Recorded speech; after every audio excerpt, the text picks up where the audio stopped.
To get your information, to the school, to be part of our discussion. School television. School radio station. Spoon gonna tell you what is happening in Liberia. Spoon gonna tell you what is happening in Monrovia. Spoon gonna tell you what is happening in Africa. Just to spoon you will know. If the children crying for starvation, just to spoon. You want to get a news update, my brother, to spoon.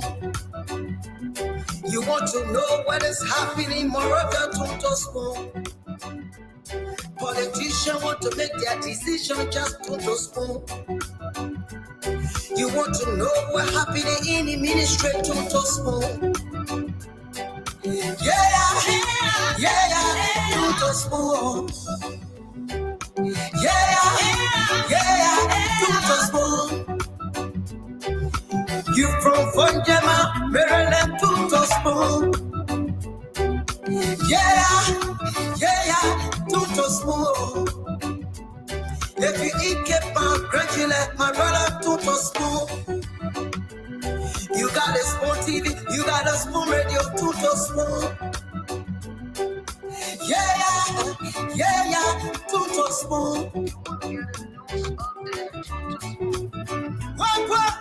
Yeah, Rastafari.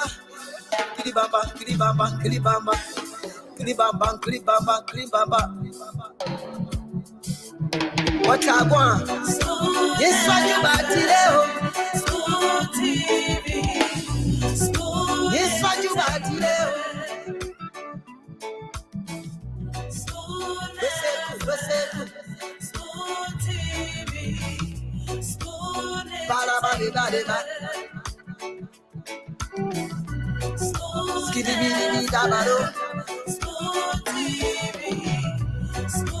entertainment.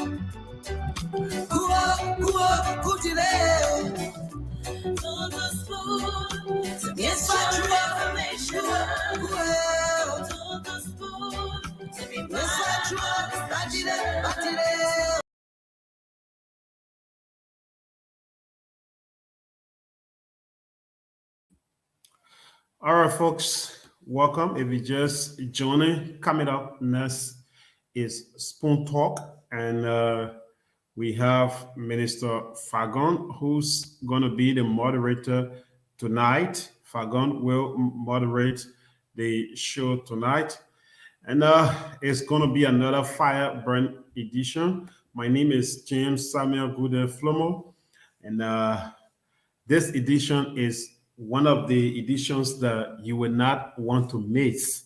So let me welcome all of you.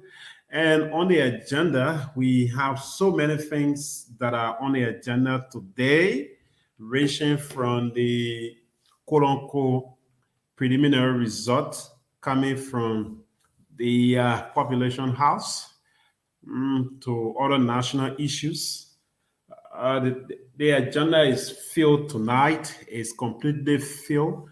So the team is going to tell you more about what they're going to be, discussing. And I promise you that you have to take a seat, invite somebody, and get yourself cold water, and then get prepared, because this edition is going to be, somebody saying no sound. The sound is okay. This edition is going to be one of the editions that you will not want to miss. Remember, one of the most tough-talking Liberian alive is going to moderate this edition today, who served in the current administration in Liberia as Deputy Information Minister, who used to say, I'm in the Mayfield. Yeah, the former Mayfielder of the Liberian government. is going to take the center stage tonight. I don't know if he's going to be in the center or he's going to play the striking role. He will tell us exactly his role that he's going to be playing tonight, whether he's going to be striking or he's going to be playing the midfield role. So it's going to be great. And we also have our, regular guest panelists who will be coming up. We in transition, right? We're going to have our new members also coming back, and Minister Fagon is going to be joining us in a jiffy. So let's begin with some of the trending issues. Okay, let's begin with some of the trending issues. Alex Willem is also going to be joining us. Remember, he was with Legis. We all know how Alex left Legis. We all know how he left Legis. So he's going to be joining us tonight with this preliminary result that we have. Alex is going to be coming up as an expert to give his opinion as it relates to what happening. What are these numbers that are coming in? Are the real number? How the calculations are done, and which way we should look at the number. Alex is going to be coming on tonight to talk more on that. So again, let me welcome all of you. So let's begin with some of the training issues from Liberia. If you just joining, let's begin with some of the training issues from Liberia. First, let's begin with the population. We've been waiting for this for many, many years, almost 15 years, almost 14 years. Let's say 15 years now. Yeah. If we take it into consideration 2023, that's 15 years. We've been waiting for the government of Liberia to, do another population. That is to do another census to come out and tell us how many people really live in Liberia. The last time we did this, it was in 2008, and by law, after every 10 years, the government of Liberia has to, count the people. So what happened today? The government came up with the. I'm trying to give the link to my guys. The government finally released the 2022 population census that they did after waiting for additional 5 years, almost 5 years since 2018, almost 5 years after we waited. The government came out. Today to give us preliminary results, and the preliminary results says that the population of the country is 5,248,621 people living in Liberia. So our people who are in Liberia as we speak, they are 5,248,621. That is the preliminary result that we get. And the last time when we went there, we were 3.4. The 2008 population census, we were 3.4. So if we do the math, we increased a little over 2 million in about 15 years. How did we get there? Alex will tell us exactly whether that number is the real number, because he is the professional individual in that sector who went to school for it, and he got trained. After getting more training, he's okay with it to present exactly what he learned from those places, and his experience will also tell us exactly whether our population should have increased by 1 million, by 2 million, by 3 million, or whatever amount. Alex is going to be explaining how the counting is done and what should have been, put in place and so forth. Remember, Alex and Legis, they were on this back and forth during the population census time, or before that time. Throughout the process, they were not good. Alex had to resign, and when he resigned, the government came out and said they fire him. The government came out and said they fire Alex after he resigned. So many things will be discussed here. And again, like I said, Minister Fagon has an agenda. The agenda for the show will be displayed. I'm just here to, let you know, to set the stage while we await our panelists to come on. And remember, this population, this number that we have, the 5 million plus people, or the 5.2, will be used for the election. We're going to use this very number to elect a president, a vice president, and 73 representatives with 15 senators. This is the number we're going to be looking at when NEC do, their voter registration.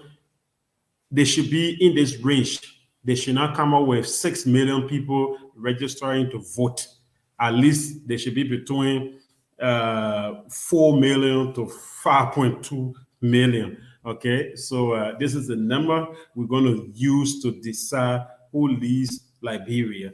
And these are the people who will be voting for the next government. Either we maintain the current administration or we ask them out and bring new people in.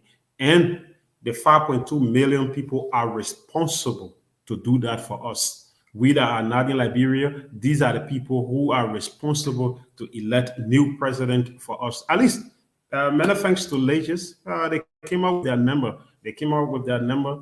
Panelist will talk about it. People will discuss the number. The specialists will come in and give their opinions regarding what's happening to it and what should have been done. By the end of the day, we will live with it and get this number. So the team will dive into this. They will dive into this result. They will go deep. They will go deep and give analysis of it. Each panelist will give their analysis, and the specialist, Alex William, will also give the professional opinion as it relates to what we're getting.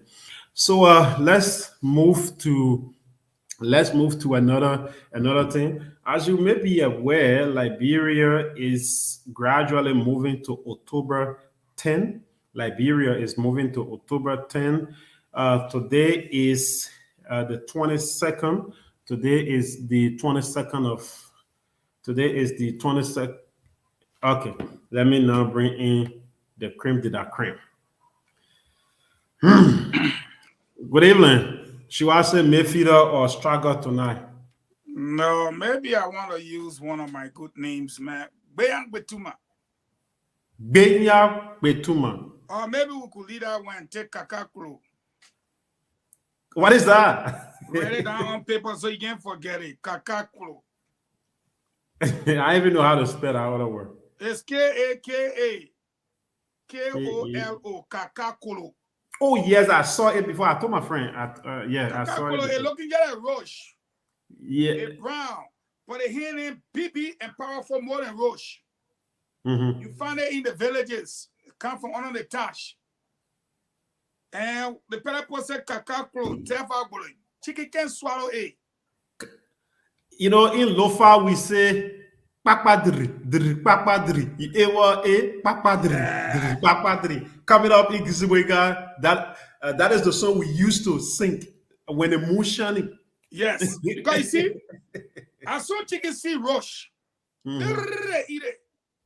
Because you don't see that brown coat suit, that brown vest. It just eat rush anytime chicken see rush, you can eat it. So sometimes when you see Kakakolo, it gets in a rush you. By the time it pick it, Kakakolo can bend and do a hand like this. A hand usually a wall like this. The hand can be open, be walking. But then when chicken pick it on the head, it'll bring the elbow together like this. Yeah. And by the time the chicken swallow it, as they go in and you open your hand like this, hook the chicken here in the throat. Yeah, then you can hear the chicken saying, now the chicken be asking the chicken. Hey, but tips, you know that thing. You from the village. I grew up in Lofa. Yeah, so the chicken now can be asking your man. I was passing by my business. I call you, and chicken can be asking. No. Since you saw me in the village, I ever been to your house to ask for food money? No. When Asa Vatuba wrote his book, he mentioned my name inside. Then like that, the thing holding chicken, I want the people look at me and say, "Your name Kakaklo. Chicken can't swallow you. If they try it, finish." Now, chicken is not the only predator out there, though. no, but a chicken like it. A chicken with a stable food. Yeah, like bread for let rest. Yeah, they get a ratty rest. They can eat it. So, read this.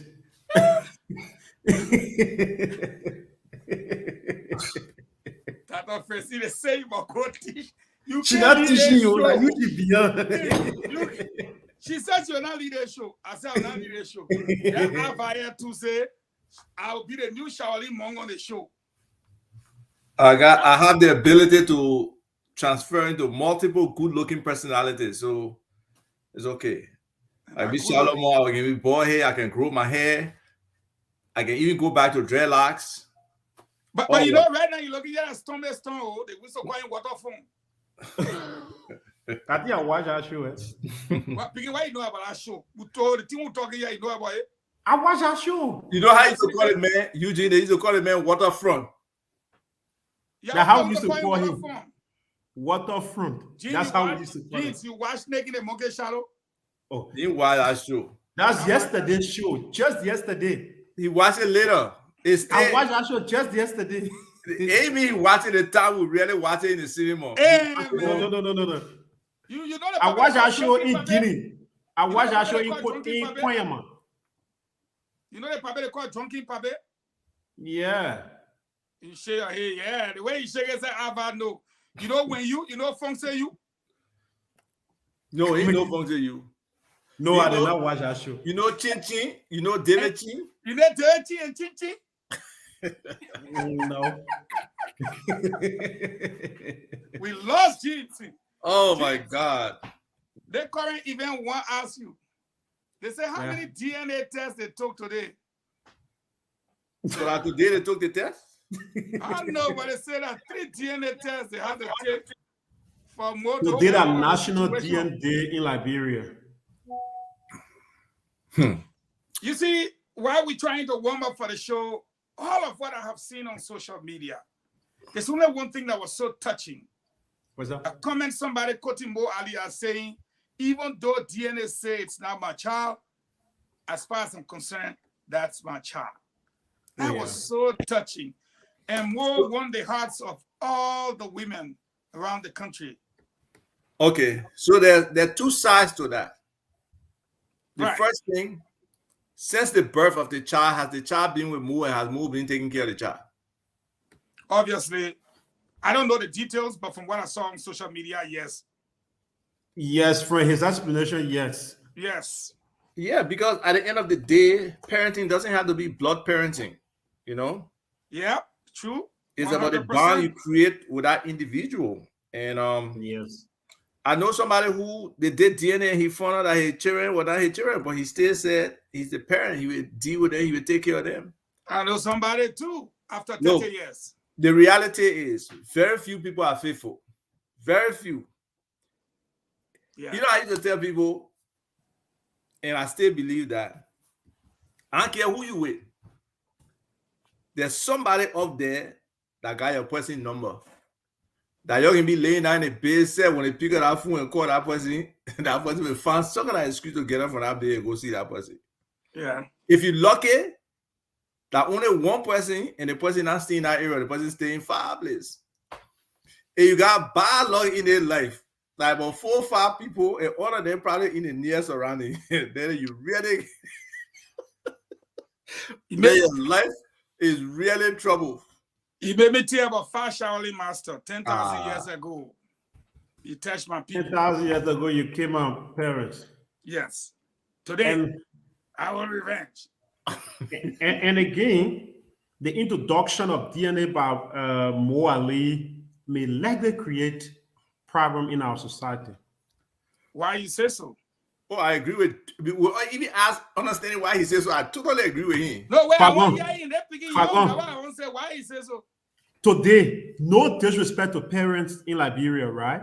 Today, they are talking about the younger generation, my peer group. If you put 20, you put 20 down and say y'all do DNA. If you get correct thing going through, then you bless. good thing to come out good and say, yes, this is the real father, then you're great. Even going back in time. No, I don't want to go there because I was not living there. No. You right now, if they do ancestry.com among Liberian people, it was poor. It was waste. You know how many Echo children in our time talking 18 slow? Now, other people only. So, you know, we can't go into the history, but going forward, I think it's a good precedent to confirm birth. Yeah. I believe it. I think it is, but culturally and traditionally, we'll need a little bit of education from some of our people on how to proceed, because it's one thing for us to deal with the modern system, but you and I know from our traditions and way back before James then, the project used to come and say that your child, Papa said, bring it, no problem. I will take it. That's a human being. And sometimes in most cases, those kids grow up to be the one looking after the old man. Yeah. Whereas the biological children disappear. Or sometimes even the stepchild. That's fact. Yeah. And so we come from a society where we already know that it's not easy for, like you said, as a Batuba, for you to have that committed, dedicated, and honest 100% person. No way. And we don't have the system in place for the full STEM, the free school, the free healthcare, and all that kind of stuff. It's going to be a pretty tough thing. We got to prepare ourselves for it. But just look generally who are the role models in our society. During my time, I believe it was the guy who could hustle, who could get chicks. Yeah. Oh, yeah. Today is the rogues, the corrupt people, and the people there who they can flash and show what they get there. So the role models in our society, if we don't change that mindset, that's another major mindset change we have to do. That other people who are doing well in society, we got to posterize them, let them come out and show the young people that, you know, that whole corruption thing or only working for government is not the only way. There are other options available to you. And until we can do that, we have a lot of problems. And before we close up on this subject matter, you know, we had a situation like that with the protein, right? Abachir? Yeah. Similar situation just a few months ago. Right. They went as far as Ghana. And he was also, so these DNA tests were done in Liberia? They got some in Liberia. Wonderful. The guys said no, the Liberian were not dependable, so they switched over to Ghana. Then Ghana came, and then she said, you know what, protein, I only that America they want the best. I mean, it's gonna get nasty out there. But besides that trending issue, James, what about the other trending issue? I think LRA too. The equity? Right? Okay, let me say what the happened. The administrative equity. Go ahead. Administrative equity was the This show got to be juicy because our two major topics today has to do with leges and the budget. But LRA administrative equity was the try to line in the sand. Don't waste my mouth, Gary. The president is good friends with Buju. Buju, best friend is Samuel Bennett. Therefore, Samuel Bennett is not only a fraternal brother to the president and Buju them know. He has now found himself in that echelon with the president. So Nando is Twe Uno Ella. So the real fight is between Samuel Twe, in my opinion, who brought Nando, and Samuel Bennett, who is a close associate of the president through Buju. So Nando goes ahead, suspends the HR, and I think I sent you some documents, right, Jim? Yeah. You don't have to put it up. You want to put it up, that's fine. The communication between them, I managed to snatch it. What happened was that they suspended the HR, and the Deputy Commissioner General for Administration comes by and says, this is within my purview. She's directly a staff under me. And your instruction to suspend her on the basis of these allegations I sent James is false and misleading. Therefore, he sends a memo out and says that decision is reversed. Can you imagine that? The deputy says the decision of the Commissioner General is hereby reversed. You will have to resend that document again. Okay, so then I leave it now to Ava to pick it up from there. How does that happen in the real world? I'm not saying equated to the George Weah government or our world. How is it that the Deputy Commissioner General will say to his boss, your decision to suspend and hire an officer in charge, OIC, is hereby reversed? Explain to the Liberian people your understanding of that critique. It all depends on what the act says, what the law says. Okay? So if all hiring and firings are controlled by that deputy, then, and he had no knowledge, no discussion around it, he may have a case. But typically, I would think it would be the other way, where the deputy take it upon himself and fire some official without the knowledge of the LRA, chief executive, which is the director general. Then in that case, it happens. But I think we got to go to the law that create that institution, look at what the administrative functions are, and maybe in the law itself, it may not be clearly stated, but in the policies and procedures that develop from the law in terms of what level of control, what level of power the deputy for administration has, it can be reviewed. But I just think at that level, discussion is necessary prior to taking that kind of action that undermines the boss's decision, So I don't know how much discussion went into it, whether he was at a point where his boss was not listening to him or not trying to reverse, the situation, and he took that action. So, but the first thing is the mega confirmed. Yeah. That confirmation happened in the middle of the night. By daybreak, there was no announcement. Good enough on the ground. Choco Flaman and Nelson, and they were passing, going to get car, and they heard about it was finished. But James, I'll bring you in on this because I sent the last part to you just now. And if you look there, you will see a year by yes. If you look up there, you will see a year by reverse the suspension of the AC and the appointment of Manager Clay as acting assistant commissioner for HR with the intent to replace the reinstated head of HR. That control in, I don't know, but James, you might want to say something because, like Ivar said, I am of the opinion that people are supposed to work together as a team. This clearly shows that the LRA has been factionalized.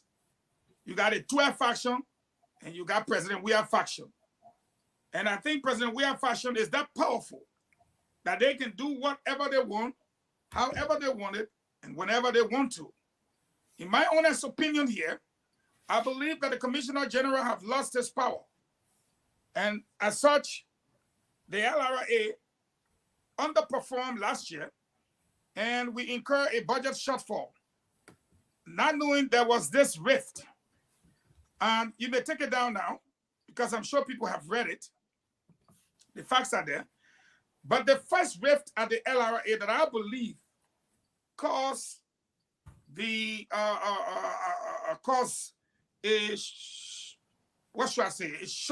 a shortage of revenue collection was the fact that the then Deputy Commissioner for Administration was Aaron Colley. You see, like Brentport Roma Ava, don't overlook it. And me, I live on the boulevard. News went to Unit 1 that Aaron Colley was a close friend of one of his friends.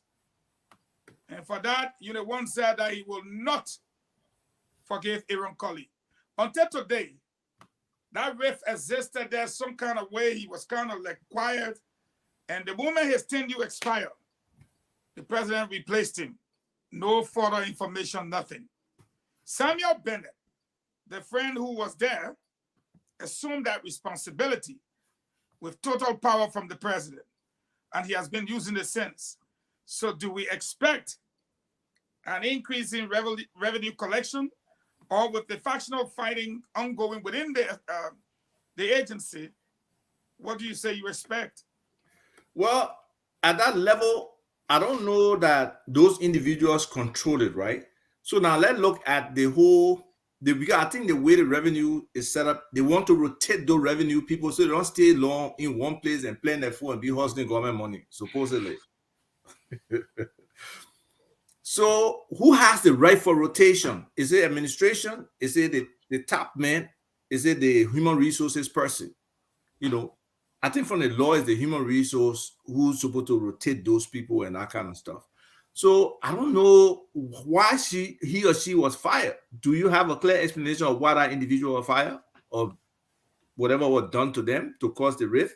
Because my understanding is that they implemented a decision from the Commissioner General for Administration. And then the overall boss got annoyed and said, "Oh, I'm the head and in charge. You don't do stuff there on the ground without me." Right. And the poor individual had to say, "But chief, I report to this person and this person report to you." So once the person gave me instruction, I carried it out. And at the time the instruction was given, you were not in the country, sir. So I obeyed. And I think he got annoyed and decided that he will suspend for time indefinite with the intent to replace. It's in the letter. Oh, yo, you just tell for somebody more that out. So I believe Samuel Bennett too said, "No, I'm going to Rehab Junction." When Samuel Bennett reached there, they didn't even call my man. That's what I believe. That's my opinion. It's not a fact. Because for you to challenge your boss, you got to have muscle. Something got to drive you to challenge your boss. So I believe he went to rehab. And when he came back, he wrote that kind of letter. You are a deputy to Asif Batuba. And you write Asif Batuba and tell him your decision is reversed. My brother, that power is not ordinary. No. Serious power above them will make you. Was that a letter you put up earlier, or was that an extract from the letter? Yes, that was just one of the exchanges between them. There's several that I have in my folder. They're right there. You can look at it.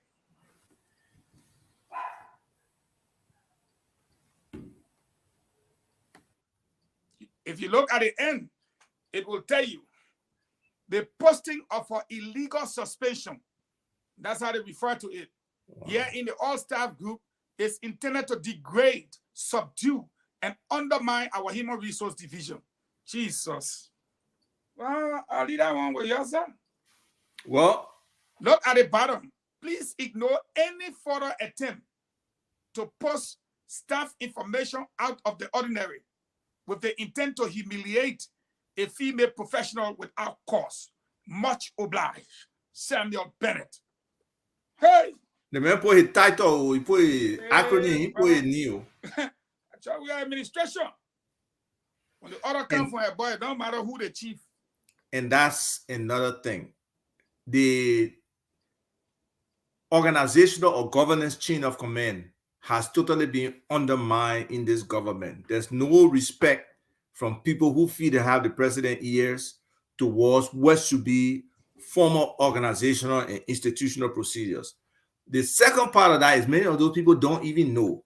If I do a poll right now, honest poll, of who in that LRA have read the act, it will not be more than 30% of the people in that office. Because more people don't read the mandate of their positions to really understand their role, the roles of others, how they integrate, and what the obvious to LRA has to get revenue. Is that all it's about? Terms of reference. So a lot of people don't understand it. And then with the harmonization and also do job description for everybody, you don't even know they did that too. So James, we're in a mess. Chime in on this LRA issue. Let's hear what you got to say. You're on mute. Yes, James, you mute it. Yeah, I'm okay. I think I'm yet to read the ad, right? Just like what Avan said regarding who should hire or who should fire. But I think in a better institutional environment, even if you cannot disrespect your subject. You cannot disrespect your boss. in organization, we go by chain of command. So if you see this happening, I'm very, very sure that there are problems within that institution that if care is not taken, at the end of the day, the revenue collection of Liberia may get crippled. And again, thank God we are about to go to election. Maybe they may not return. Maybe they may not return and that will be settled. And if they return, the president who will be, caring for the country, we have to revisit their appointment and how they work. I think it is a total disrespect. I'm very sure that the boss should be in the know of everything, but the boss cannot take a decision. It's just like the manager of Spoon FM, Miss Titi Kana, says James is suspended, and then the deputy director general Emmanuel Kotu comes by and say, James, get back to work. Don't listen to any other mandate that will come out. That's exactly what happened. In the institution, who is the boss? The manager who is running the day-to-day affair. If the CEO is not in line, the manager is there. So I think that was a total disrespect to the chain of command within that institution, the LRA. So you think he just got out of the clear blue sky and exercised that kind of power? No, those things can happen. There is something in organization that we call what is it? Something I'm forgetting the name, man. That is what a person used, right? It has to do with the client. It has to do with workers and the CEO relationship. So the president is the CEO, right? That relationship within the CEO and the worker there, sometimes a worker feels that maybe Mary feels that she's connected to the CEO. She does not want to listen to the manager.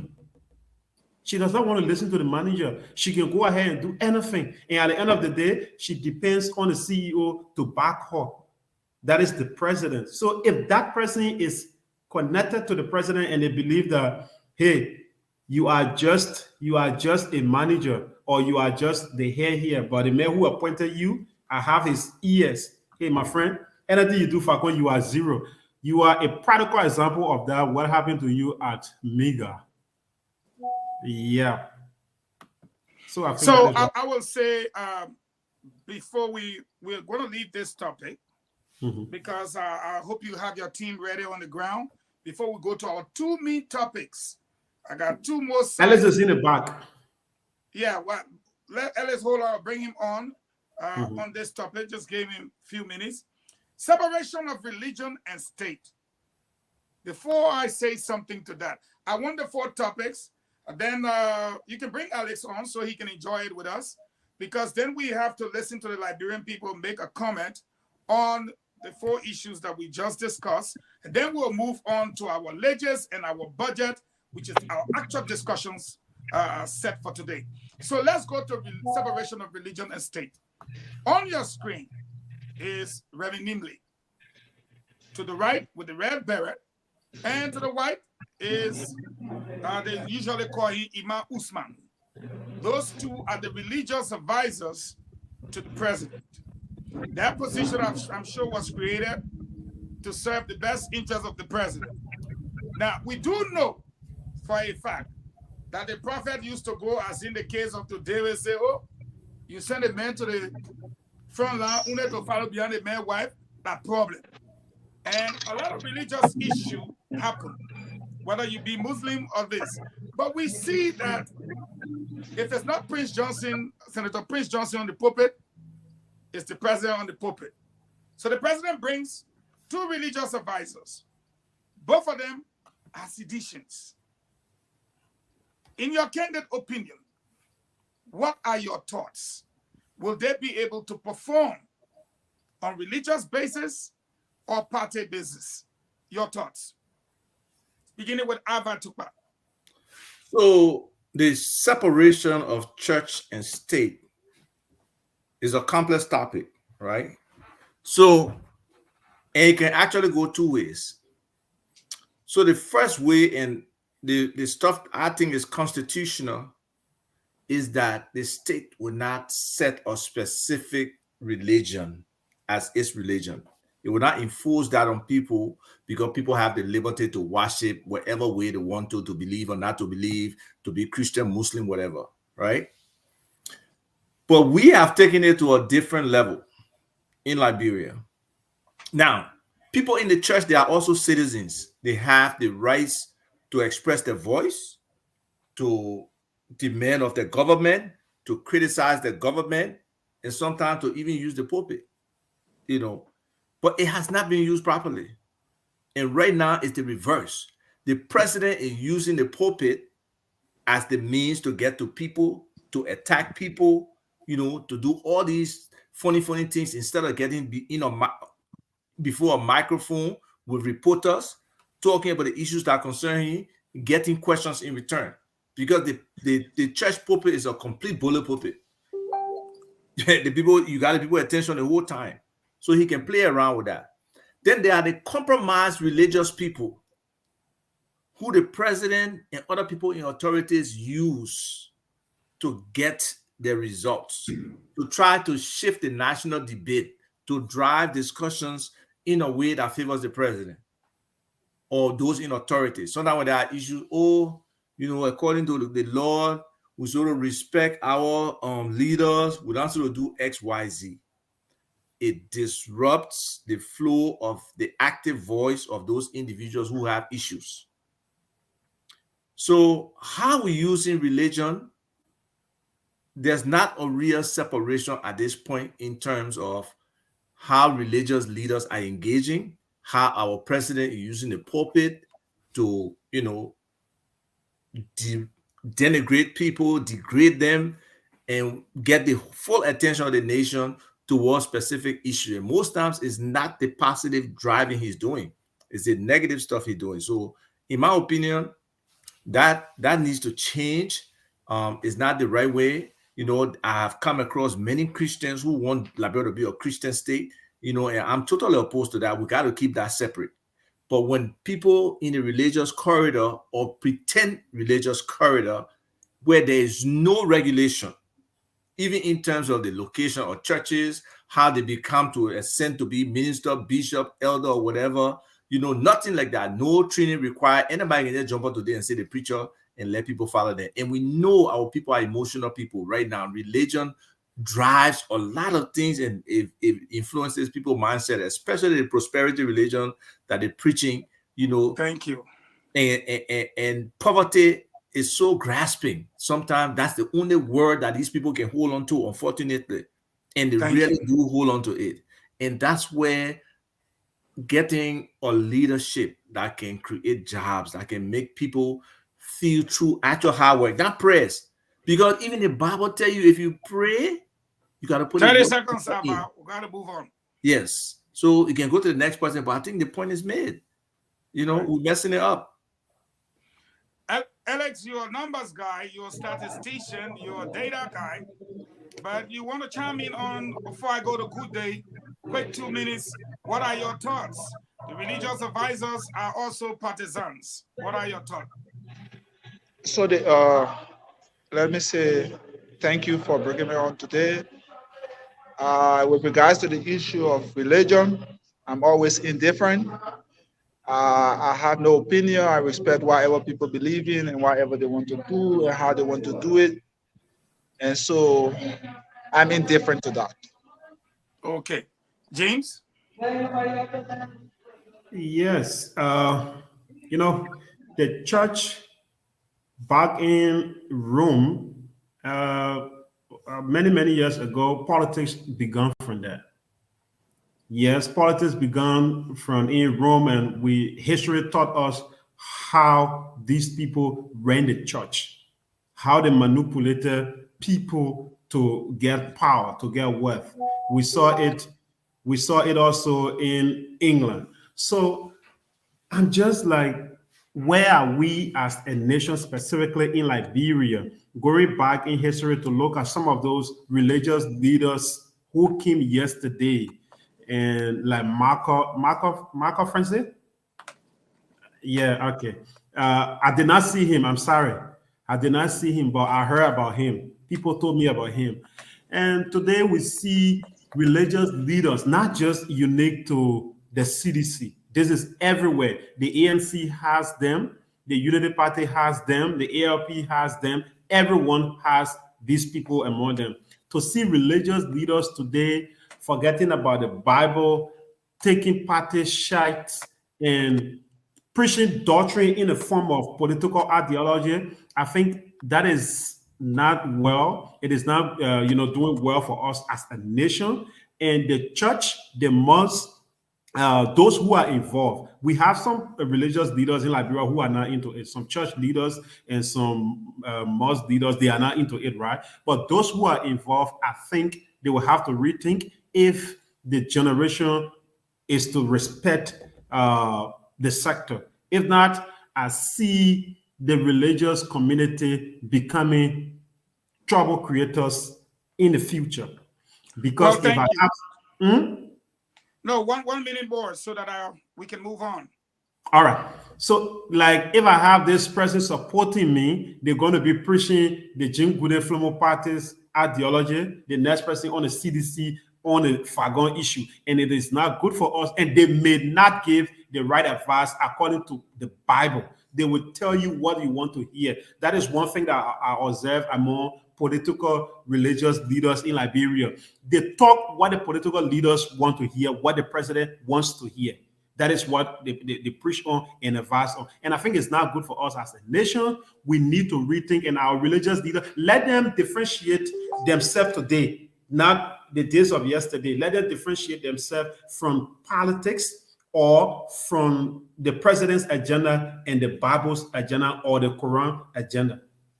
All right. Having said that, I'll go to the fourth one. Let's be fast about it, real fast. I want to welcome Colonel Remy Gray. And listen to this, guys. The gentleman from the U.S. Embassy, Mayberry, who is the Deputy Chief of Mission, I believe, at the Cotton Graduate School of Professional Studies, said to Liberians, look, man, it's you who have to fight, corruption. I'm just paraphrasing what he said. And I think I sent that to you, James Goudet. And having said that, it all comes down to one thing I want you to chime in with 1 minute or maximum 2. It won't see that, because I wanted Liberian people to have their say on the first segment before we go to our 2 main topics quick. My intent was to hit by 4:30 on ledgers, and then we move from ledgers to the budget. Having said that, Mr. Fagon. Yeah. So I'm sorry, I will have to just rush, and I will join you later. Please. No problem. Absolutely. Okay. The corridors are open for you, my friend. Thank you. Now, let's go to this. We had a situation, I'm sure he was referencing the situation with the 3 suspended government officials. How did it go about? The American government sanctioned them. The president immediately said he will investigate. Well, that didn't happen. The 3 officials wrote separate letters. Unlike the 4 that left from Spoon, they wrote 1 letter. We gotta be on that. and that was Kekuakoto, teaspoon, tablespoon, and Coke spoon. They were the 4 persons. Now, let's go back to the real issue here. The president said he would investigate. It's his own mouth. Nobody forced him. Then the 3 individuals who resigned requested in their individual letters of resignation that they be investigated in order for them to clear their names. The president still did not do that. So at the end of the day, the information ministry comes out and say, if the Americans are serious, let them adduce the evidence. But hold on a minute. You have to investigate and then find probable cause or find a reason to take these people to court. And if you decide to prosecute them, then the evidence will come before you. But during your investigation, part of the evidence will be released. But that didn't happen. Why, in your opinion, at this time, you think Mr. Mayberry will be telling the Liberian people that you will have to fight corruption if you're serious to do so, you will have to start the fight. I'll start with Colonel Iremi Gray since he's just entered. Gentlemen, good day. This is a very beautiful day, man. I value becoming the more look like the Shaolin monk that we used to watch back in the days when we were kids growing up, man. I knew I was not wrong. What a fun, eh? That's how they call me, Yeah, man. what a fun. But anyway, good looks there, man, my brother. You know, the issue about designating specific people to to perfect or police our democracy. In other words, it's what this guy is trying to tell us that look, we on our side have done everything because only a good pressure group can fight anything or can perfect a democracy. We always think that the opposition are doing much. Well, the opposition also includes um, civil society. Like I always talk about civil organization society. The very commissioner that you guys were talking about was a watchdog for years against Madam Sirleaf. And he was very vehement, he was vocal. One would think that he was the messiah of our time. But in his performance as commissioner, probably we can't say that anymore. But that was one way to police corruption.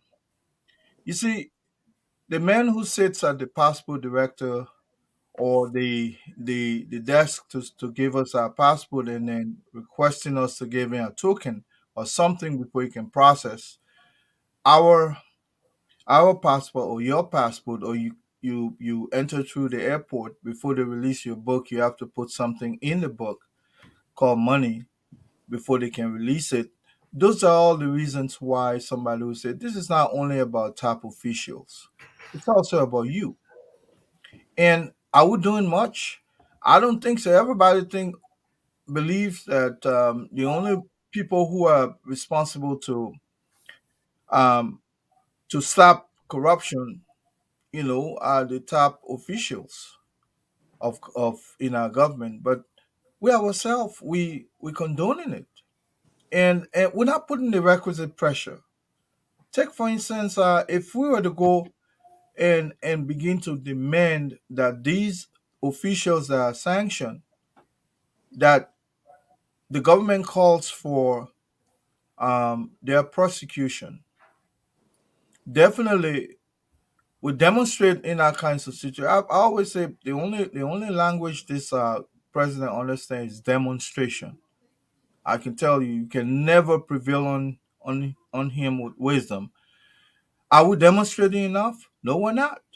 But would the U.S. ambassador or some official of a foreign embassy come up and tell me, you guys should continue to demonstrate? Look, civil disobedience is one of the most effective ways to compel compliance. And President, we of all people, if you don't demonstrate, he does not understand. That's why they did that for years. I'll leave it for now. Okay. We'll go over to Isaac Vatuba. Let's hear your thought. And like I said, he said, only you, the Liberians, can stop corruption. It's like, why are you waiting for the Americans? You can stop it. So do something. What are your thoughts? Well, I think we need to talk to him further and ask what can we do. Because for one, since last year, August, they sanctioned McGill, Bill Twelway, and what's his name? Cephas, Serena Cephas. Is he teaching at some kind of late primary school or something right now, or he was trying to teach to LU and they drove him from there? No, I wouldn't be able to tell. I know. Okay. I don't know if he went to the tertiary institution, but he was in a court suit in a yellow car, and they actually drove him from there. So if that's the incident you're talking about, right? But when it comes to this thing, the Americans of all people should understand how helpless the Liberian people are. Like you just said, when they protest, George Weah understands, right? Assuming that is right. But anytime in a group, even if 200 people say they want protest, what the first thing the Americans will do? send a warning notice out that the people must stay away. And every time those things come, it's a reflection on the country. So besides that, they hold the information. They did the investigation and they sanctioned these people. Why is the substance of that investigation not public? Where is the pressure on George Weah to investigate his officials? Like you said, George Weah announced not few days after, oh, he mounted an investigation. He has not commissioned any team to investigate the situation yet. So we know nothing. Supposedly, there probably will be more sanctions coming. But to the point that he said we got to do it ourselves, yes. And like Remy said, it's not only the opposition leaders, it's not only the opposition that's represented in Liberia. There's a whole bunch, like he said, a whole bunch of smart Liberian people who need to help this effort. These integrity institutions themselves need to be independent. Unfortunately, they are not. Because if you are the Minister of Justice and somebody sanction your officials with crimes that are within your purview, why you yourself can't take the initiative to investigate? The Minister of Justice should have had reports already, president or not. Because you got to operate to your mandate. That's why a lot of people don't operate. So that's why governance is just totally destroyed right now. But it seems, man, back in what was it? Let me see. In June of 2022, he said, we are all very much aware of the realities of corruption in Liberia. The country is now in the bottom 25% of nations globally in the Corruption Perception Index. A recent report by the Center for Transparency and Accountability in Liberia, that's CENTAR, showed that 90% of Liberians rate the level of corruption as high, and nearly 2/3, 66.67% of Liberians lack faith in the government's commitment to fighting corruption. He said that 8 months ago. So what's the expectation today for citizens to do what they're supposed to do? They are supposed to be our ma or pa or, godma or godpa, whatever. No, they got my own out there. They got to help with this empowerment. They got to help some of the civil society. They don't have the money, the basic funding to pay for transportation, because anybody who talk about protest not free. Most of our people don't even have money to start a day, So for them to leave from their house to come protest, that's not the easiest thing to do. To lead a 1-2 and come, it's not easy. You got to pay the transportation, you got to have water for them, you got to have some kind of late snack for them if you want to have a serious protest. It requires money. So how are they supporting this elimination, or at least they bringing, corruption to the forefront and stopping it? They should be contributing to the process significantly. It's also in their best interest if they really care about the Liberian people, because corruption is at the root of all the negative things that are happening with our people. Everything we can name on here, all right, from 16 billion to the 25 million map up, to all the food that they were sort of distribute for COVID that they never did, to the 4 or 5 million they were sort of get to the market women, to all the things that they mentioned in their report against McGill, Cephas, and Bill Twelway. So the Liberian people are losing. If they really care, they will amplify the effort to fight corruption in Liberia. Well, thank you very much. I'm going to have a little question for you. While you're about to give your opinion or good day, what do you think have been the role of our Liberian Bar Association?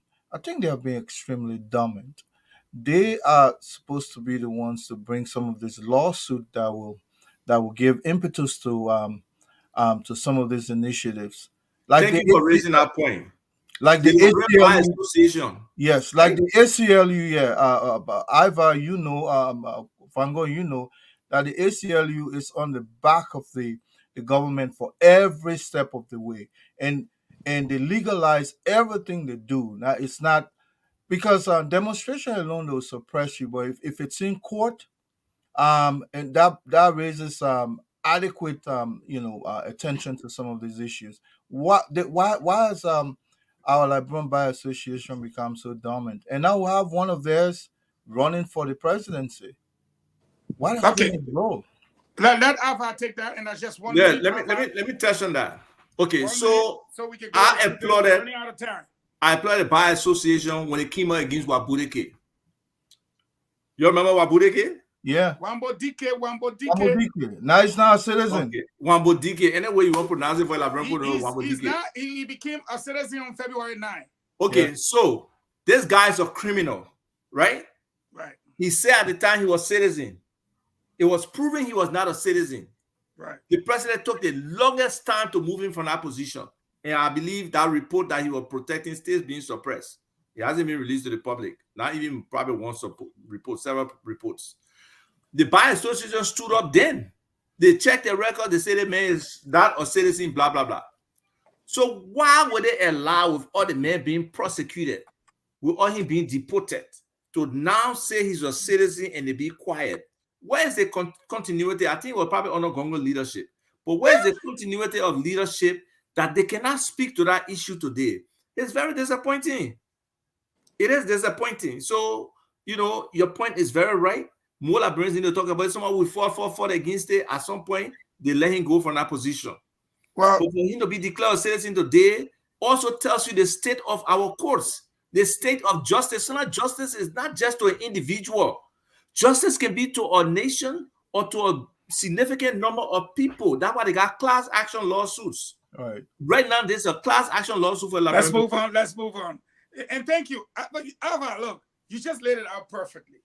Think about the fact that you just made the man citizen on February 9th. February end, So all the positions, James Goodey get that man, Commissioner, Governance Commission, Supreme Court power, this and that, under such fraudulent means. So how did he become citizen on February 9th?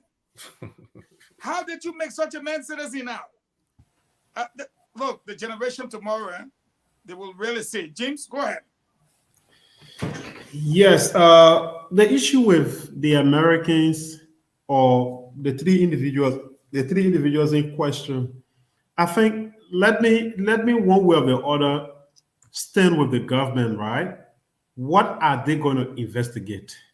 Was it the government that conducted the investigation and found out that these people are corrupt or they carry on corruption, they stole properties or whatever?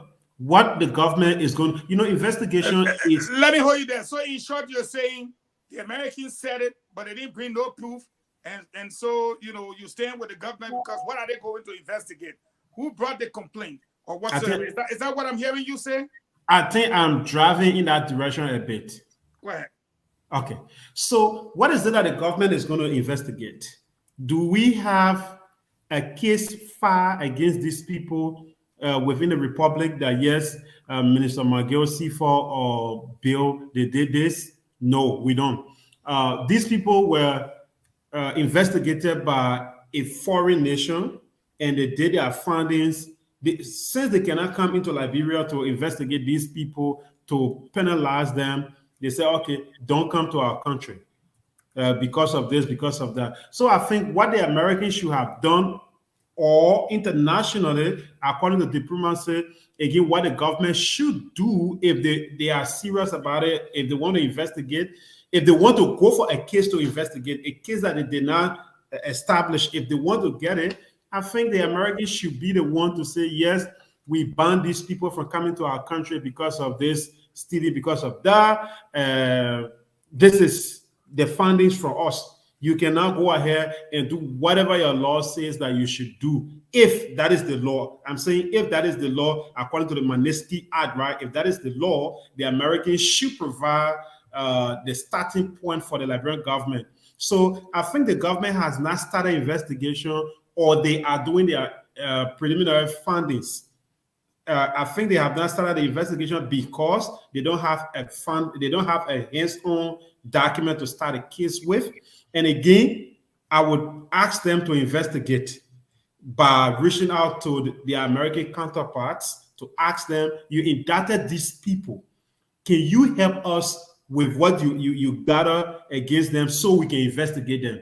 Because we want our country to be a corrupt-free nation. Remember, the president said he was going to fight corruption. Corruption was going to be public enemy number one, quote unquote, like that, right? From the past administration to this, the both of them said they were going to fight corruption. So I think a man who wants to stand against corruption in his government, he should reach out to the Americans. Reach out to the Americans. I'm very sure the Americans will help. They may not come to investigate these people, but they will present a document to the government and say, yes, you can go ahead and do it. But I really believe that they have not started it or concluded it because they don't have instant.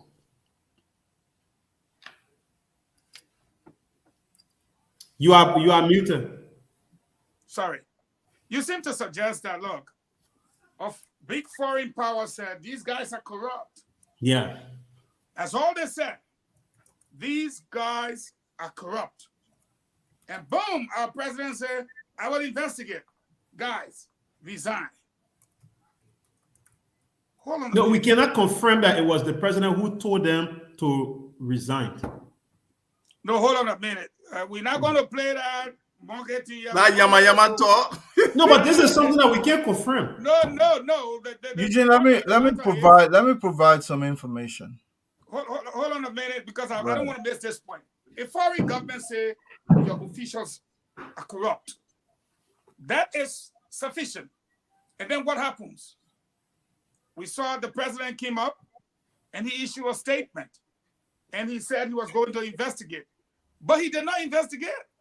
He did not ask the Americans for the evidence they had.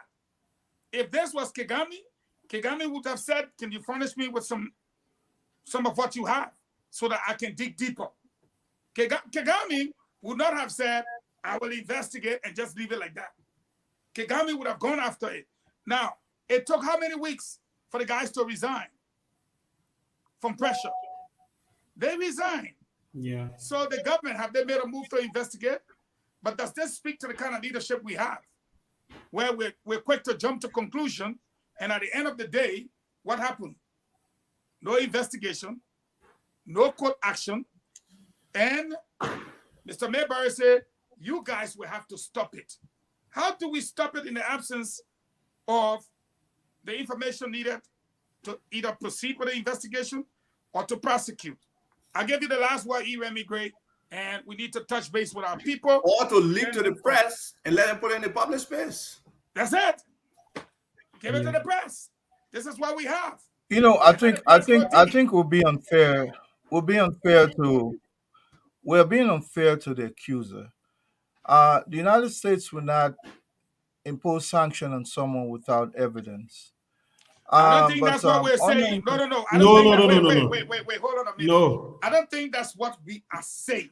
Okay. What we are saying. I was going to come to that point. Yeah, what we are saying is what you learn and you always say on your show. The burden of proof rests with who? The accuser. The accuser. So you accuse these people, but we've got no proof up to this point. And Here's the deal, Fango. What I was going to say that the U.S. will not accuse without evidence. What you have not been told is that those pieces of evidence were transferred to the Minister of Justice, who now has in his laps a set of proof. Because that three strategic So you are orders, confirming on this show that he does have the he does evidence have with it. him. The reason why a Solicitor General will allow himself to be dismissed without malice is because those pieces of evidence were exposed to him as well. So, you know, this is where if it's in a normal court, you say I enter into a plea bargain based on what I've seen as evidence. Musa Dean should be bold enough to tell us that these are the sets of pieces of evidence that the American government gave me in support of the allegation. They targeted three strategic corridors: the Freeport, the legal system, to the prosecutor general, or or whatever, Sema Sereno CFOS, and then the office of the president. all of those have American taxpayer money sustaining those corridors. So they went after the money, and they came down with concrete proof. They will not just Okay. accuse you if they don't have proof. I mean, just on small screen, Seamus Arena would have, of course, protested. Remember, he claims to be an international lawyer, but he know what he saw, so he had to Okay. go. So let's run down to our people with the phone call. And before we go, let's just set the record straight. The United States has not always been right with accusations. Example would be the weapons of mass destruction in Iraq. The US government came to say there was no weapons of mass destruction there, and that it was what? False intelligence. Am I correct on that? So could the intelligence be wrong in Liberia case? I can tell you for a fact, don't beat me, it can never ever be wrong. Even if they wanted it to be wrong, if the Americans decided, you know what, this is going to be wrong, trust me, it can never be wrong in Liberia when it comes to corruption. James, can you tell the guys to help our people to call in so that we can go to this budget issue now? Yes, yes, I'm getting them. Just give me a few minutes. Okay, so guys, let's put this. You know, I will say this to you in passing. You don't have to respond. I find it very ironical when people say that the Spoon Network buys viewers.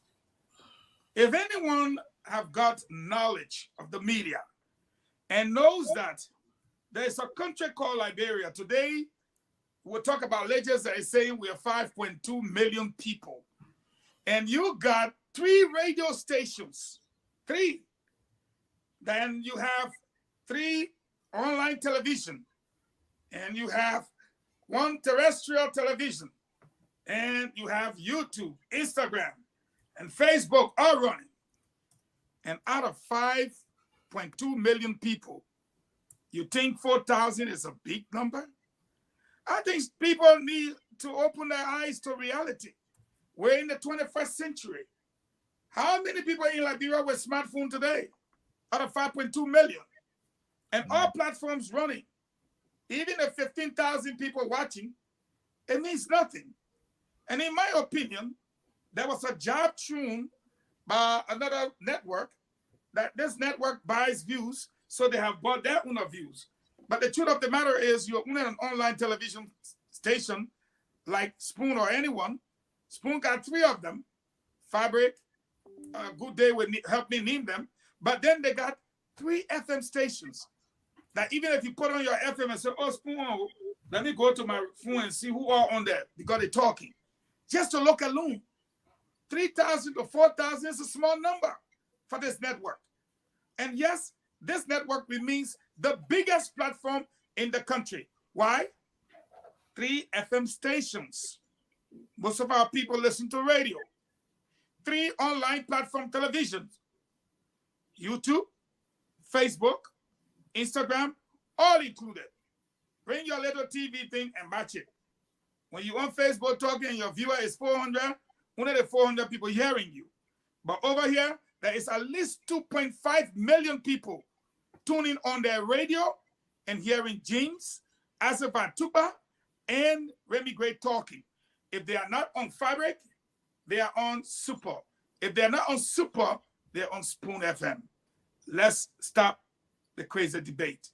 Do you have our guys ready to work the lines? James, you sleeping on me? Or you in Italy? I think James is frozen. I think okay. James is frozen. No, he's back. Are you there? I'm good. I'm good.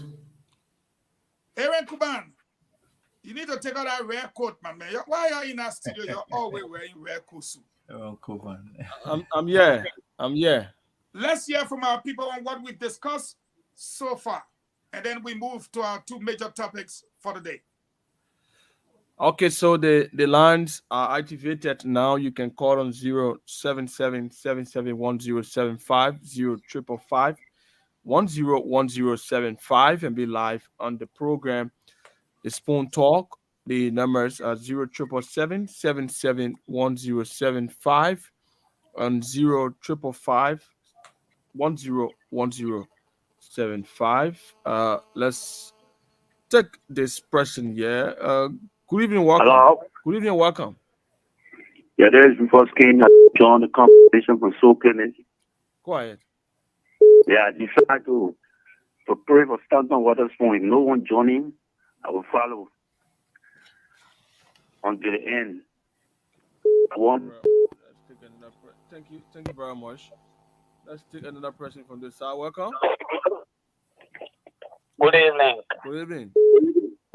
Yes, I'm Sarah Ricardo when I call you from the War Police Academy this night. Go ahead.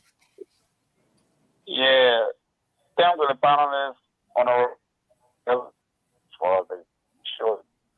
Hello? Wow. This is not only happening to the internet, it's also happening to the line here. It's a serious network problem. Let me see if I can take this person. Hello? Are you there? Wow. It's getting so messy. Let me see if I can do this. Hello? Yeah, hello? Hello, you're live. Go ahead. Thank you, brother, for giving me the opportunity. My name is Qualified, and I'm from District 12 tonight, to be precise, especially Boulevard. Let me applaud the talk or panelists for informing the people. Let me tell you, the absence of Ben Seven and the rest of the guys, they have re-energized a lot of people to turn into sponsors to listen, because K. Hassan was making no on the sponsor, and some of us we were waiting for K. Hassan to leave the sponsor so that at least we can come and make our contribution, because nothing good we hear from only about it no sense. So I can tell you that sponsor remains the most people and the biggest show right now in our country that nobody can change. That's just the reality. So thank you very much. What's going on? Hello? Wow. Okay, I think I know the problem now. Let me see. Hello? Okay. Good evening. Yeah, go ahead. Hello. Yes, go ahead. I was on the line. I went in. I think you see Liberia. Our problem is ourselves. You can also blame the ordinary people. The leaders are certain corruption is a sincere fight. Like somebody, if he has to start from the top, when you have a leader, a president, a government, and calling for police academy and South Ricardo. But if you have a leader who is actually sincere to fight corruption, people like Paul Kagame and others, yeah, they are not perfect. They are not even 75 or 80% perfect, but you can see some semblance of seriousness in them. Like when Mr. Gray asked about the bar association, what has been their state? The bar is dormant. The bar was started on a former president, Councilor Gongo. When Gongo was president, you could see how forceful the bar became. How they were very critical. Even when Honorman said it, at some point they were critical when you have about 10 Gongo left and all the guys left. You see the bar is dormant. How possible? I just see the irony. Okay. Less than 8 months ago, the bar called on the government to dismiss this guy and Diki. And they said he was not member of the bar. If I was not a Liberian citizen, he did not meet the requirement. Then on February now, the main citizen and the bar has not spoken. Thank you. Thank you very much. Hello? Hello, That's a welcome. selling You're point. live. Go ahead. Yeah, I'm Jay Fambutu calling you from Turi. Okay, let's hear you. Yeah, I will first of all say I will pray for the CEO, and let me first of all make some recommendation to we the Liberian. In the minds of we the Liberian will cause Liberia will not develop and Liberia will not go evil. Liberian men pray for Bob and on their friend Liberian, in which after other things to look at. The ideas of KSM and the other rest of the spoon show, I believe that these are people that will hold in the spoon show. And if they can leave, let them go. God will make way. The spoon show will be one of the biggest show forever that Brian will listen to and all that Brian will put their mind to. Okay, thank you very much. Thank you. Let me take another person. You're welcome. Well, the line is hot tonight, James. Yeah, thank you so much for this evening for the show. My name is Richard Barish. I call you from the Riverview opposite the Stevens of Water Estate. Okay, go ahead. Yeah, when we look at our country right now, the path on which it is going, you get to understand that the corruption is being encouraged by the president. And no matter what the crime those guys have committed, especially the McGill, he will never be prosecuted by President Weir. Because if he does that, it means that all of the deals from 2017 that Joe Weir have been involved with, they will certainly come out. So under no condition, we can even cause noise here. The only thing we can do, October 10, we go together, we work together on lines, we ensure that we get these people out. That's the only way we'll get justice for the massive corruption in our country. Thank you. And I have a little disappointment in some of your colleagues that left the station, especially Ben Sanvi. I never expected those guys to leave the station in the manner in which they left. It shows to me that they were not sincere friends to Stanton. No matter what the situation is, I think they should have come back to the show, rebrand it, because we enjoy the show. It provides information that we can use. But having, departing from the show to go and form another propaganda or station to feed on him, I'm highly disappointed. Thank you very much. Let's take this person here. Welcome. Good evening. David Power member from District 3. Go ahead. Let me say thanks to the panelists tonight. As regard to the in-house fight and the LRA, this is just the many in-house fights to the federal ministries and agencies. It's not strange because one person feels they are more seditious than the other. They will always want to disrespect the one they feel is not most efficient. So people will continue to experience this. It started way back. We saw it at the EPA. We saw it at the Ministry of Transport. We saw it at LRA. We saw it in one of those, allegations, we saw it there. So it is not strange. As for the departure of the panelists, well, in life, we should always create room for disappointment. And thankfully, without possible replacement, all I can tell you is courage. We are followers. We will continue to listen to you. I mean, this Spoon FM, we will all pray for Waterspoon. We will rebrand this Spoon FM. We will more followers. Thank you very much. Thank you. Let's take this person. Welcome. Let's do one more minute and then we move on to our main topic. Good evening to your panelists and those in Radio Land. This is Michael King Positive Bando. I'm joining you from Monrovia this evening. I want to appreciate you so much and all of the Spoon family for the level of work you guys continue to do for this nation. Aaron, I want to quickly speak to the issue of corruption that this president has failed woefully to fight in this country. And I mean, there's no nation that would develop in the presence of corruption. This president told us that, I mean, no corrupt official will be reshuffled in his administration. But up to today's date, he has never prosecuted one person within his administration when it comes to corruption. The only person that they can point to is Bernie Samuka. But today, even those that the American has sanctioned, up to today's date, this president has never. Let's not talk about the past administration, the past government, to go after them. He has never. Not even within his own administration. So this president has no set, no zeal to even fight corruption. He has no political way to do that. So the only way we can chase this man out of this country is to have a robust opposition.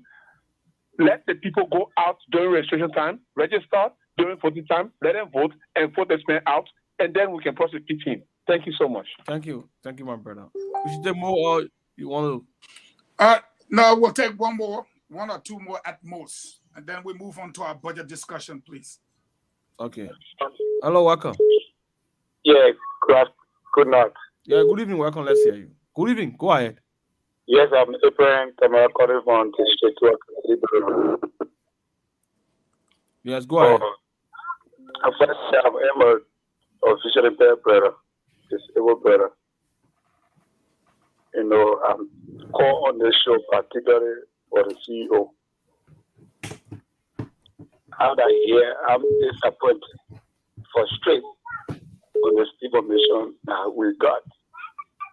But we have got almost 500 disabled people. We are organizing ourselves to have 7-day fast and prayer for our Father in the United States. I'm speaking. If you're listening to me. Yeah, hold on. To me. Hello. In my court to choose to fight you to face me. On freedom. Hello. Plantation. Yes. So we stay with him. We pray along with him. Let God guide him and protect him. We know God knows what all happened. God gonna free him. We get at the station to get every necessary information about our fast, and we're waiting to stand with him to ask God for forgiveness that he will free from that job. Thank you. Go ahead. Thank you. Go ahead. Go ahead. Let's hear you. That's the last one. Yeah, good Yeah, the evening, last sir. one. Go ahead. You are live on the radio. Thank you. My name is Michael Williams, and I join you tonight on Teamview. I want to say thank you to the minister, Mr. Eugene Fagon. Brother, thank you for internet this, as you are saying, because we really want to know who are those that are patriotic and love this country. Today, you see your brother into problem, then every one of them, the bank savvy, the Dr. P. Ballet. I'm not even talking about Kevin Sam because for him, he's not a labyrinth. So I'm not talking about him. And I would call it the other guys, everybody are left because of today's counter-extreme problem. I mean, it's not being patriotic. It's not being, they're not behaving to us like a labyrinth because they just showing it clearly to what their motive. Equivalent to the issue where the minister was talking about the U.S. government or the U.S. man making, the official making the statement. You see the issue of corruption. The president doesn't have the political power or willpower to fight corruption because he is the head of corruption in this country. So mentioning the Mangero, the three government officials, Mangero and the others, I mean, he's just going to play with it. He's not going to do anything. And in fact, speaking about saying that the U.S. government should bring evidence, I mean, excuse me, it's not enough to do that. It's sincere to this country. Thank you. All right. Thank you very much. That's it. Good day. You remember that video I sent you relative to the budget where Nyombli is sitting next to James Jalla? Well, the time is 4:57, and I wanted at least 1 hour for our budget discussion until Alex can rejoin us. He's telling us he will rejoin us in the next 15 minutes. Having said that, I would like for you to run that video so the Liberian people can have a listening on what's happening behind the walls in the Senate.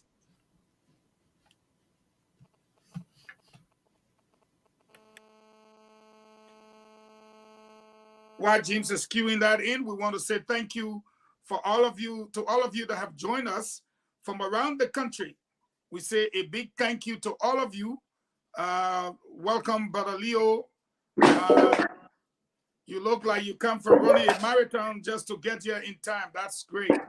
And then we see Azef Atuba going to go cut something that looks white in nature.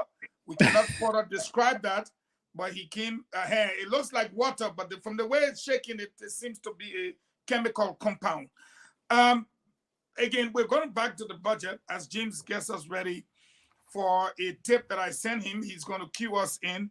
We want to go to the budget. We started discussing the budget, and hopefully by tomorrow and Thursday, want our viewers and our listeners to know that we're going to start piecing up the budget. Right now, we're going to look at the budget, its performance before the projection for this year budget, which passed under the cover of darkness in the lower house. I said the cover of darkness because we saw the fighting going on.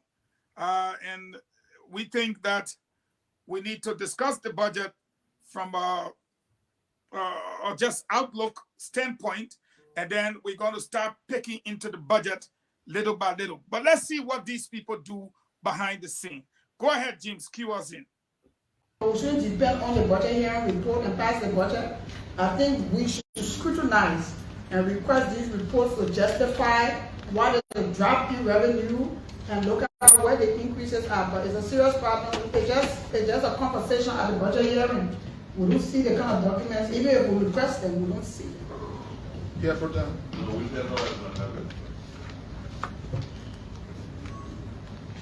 For them, I think.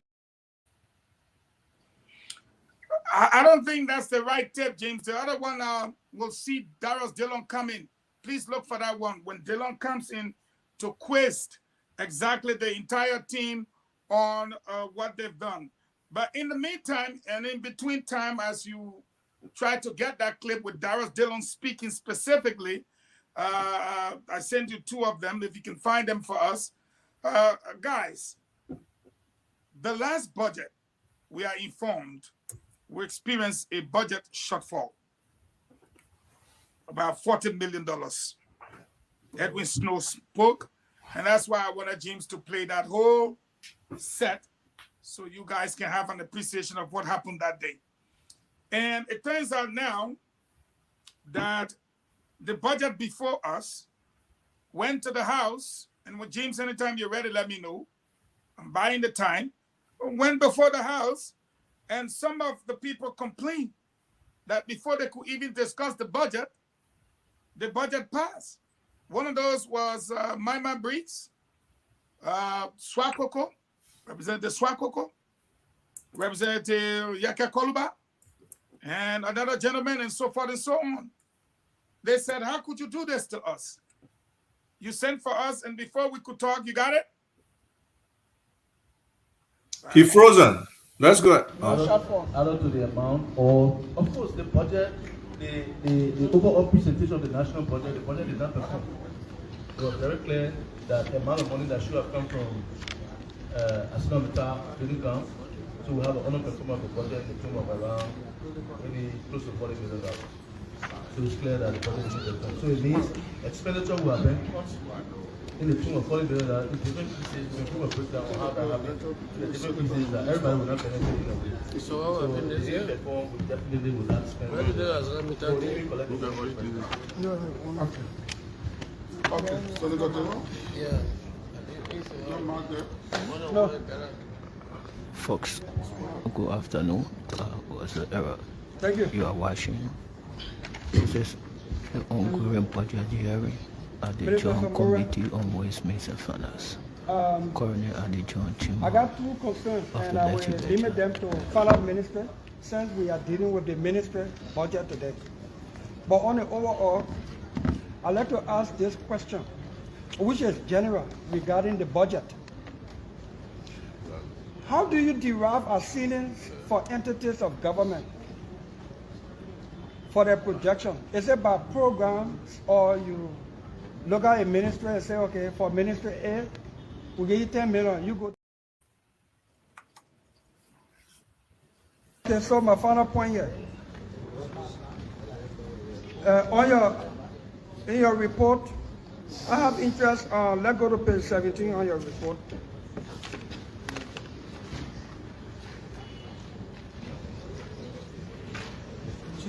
Yeah? Yeah, the Finance Ministry book. Yeah. Not the budget. The presentation. Our presentation? Yeah, your presentation.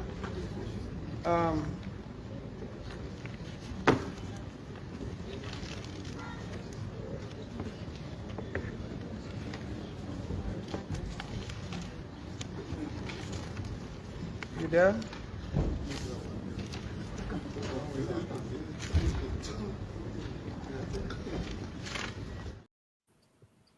Okay, I think we're having some issues because the video your salary have been restored because you've been having problem with your salary, and even the pronouncement that was made by the president that $6 million was going to be placed in the budget. We need to know if those things have been done, and so it have to be explained in details to the budget representation.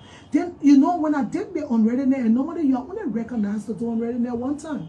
So afterwards, I remember these issues of Bonrai Health Center that we've been having in our county. And then I went to Honorable Kwale. I told you I've done speaking, but it's important that you raise the issues. Let's look at it. So which he did. And I can tell you, Bonrai is in my district electorally. The people of Bonrai vote for me. And administratively, it's in Honorable Edward Kafia district. So for the past budget year, money being placed there for Bonrai Health Center that I've checked that does not exist. So, before I was only the representative, I would say I would speak about it from an angle of being the representative electorally, but administratively, maybe the representative they have an answer. But now that has become a cockroach chair, everything that affects Bon County affects me. I should be able to speak to it. We're not doing our work because of friendship. We're doing it to speak for the people. So it came to my attention and I raised the issue. So why is it that the budget here we've been sending money there? And Very good. I just sent you the other one, and I'm thinking whether you will be able to play it later on. I think it is the right one. The last video I sent you is the right video. It's very long, not very long. It's a short 5 minutes or so, but it gives you where Samara Walla Colley is pressed, and there's no way to be able to tell a lie to the senators. He had to literally admit as to what happened the last budget year. Having said that, what is your overall impression of what you heard in the last 72 hours relative to the budget, how it passed under the cover of darkness in the House of Representatives, and what happened later on down the road? I'll start with Leo, since you're just coming. Thank you, Minister Fagon, and greetings to everybody from Accra, Ghana. I'm here doing From where? great. Accra, Ghana. You gotta tell them how you talking. You gotta speak like very English, or else you'll not be well received. My man, I say I ain't Accra, Ghana, man. What kind of man is so? Leave me know, man. Anyway, good to see everyone, and greetings to all Spoon TV viewers all around the world. It's interesting. Here's what I will say to that. I keep saying the problem of Liberia is the process. It's not the finished product. How do you expect a good budget to come out of a process? I like to call it voodoo budgeting, right? Because budgets are usually informed, especially by government level. Budgets are informed by the various deliverables in terms of reference and year plans of the various ministries and agencies. So first of all, without having that kind of process in place, how are you determining money allocated to ministries when the ministries are supposed to inform the budgeting process, and then the Ministry of Finance is supposed to scrutinize those recommendations that are coming attached to deliverables? It can just be, oh, for the road this year, we'll put $2 million. For agriculture, we'll put $11 million. For what? The ministries are supposed to inform that budget during the budgeting process so we can see, is the Ministry of Agriculture saying they will do 10 mechanized farms this year? Or is the Ministry of Agriculture launching a new program that is attached to the budgetary line item by item? The ministries are supposed to know that because they're running every year. What you did last year, you're just supposed to look at your expenditure, and based on what you want to improve on this year, you can project based on last year. In fact, the budgetary process is supposed to be a reflection of the past for a pathway to the future. You're supposed to look at what happened last year as the blueprint to determine what gaps need to be plugged, what decisions need to be made differently from the lessons learned last year. But it's like every single year budget is completely detached. In fact, we're still fighting to pay last year money here while we're arguing the other budget. By the time the other budget finished, then we're arguing about the other money from the other time. So the budgeting process has just become this ongoing stuff that is inaccessible. And I will say it is embarrassing for our legislators to be having their offices with nobody working in their offices that have understanding of budget. Some of the elementary questions that they're asking the legislature, I'm like, you asking that kind of question at this time? It's supposed to be mandated that the Ministry of Finance sends the budget to each of our legislative offices. They're supposed to have people with budgetary background to scrutinize and say, Mr. Senator or Mr. Representative, budgeting in your era. Let me break the budget down for you to tell you what is inside before you go and debate.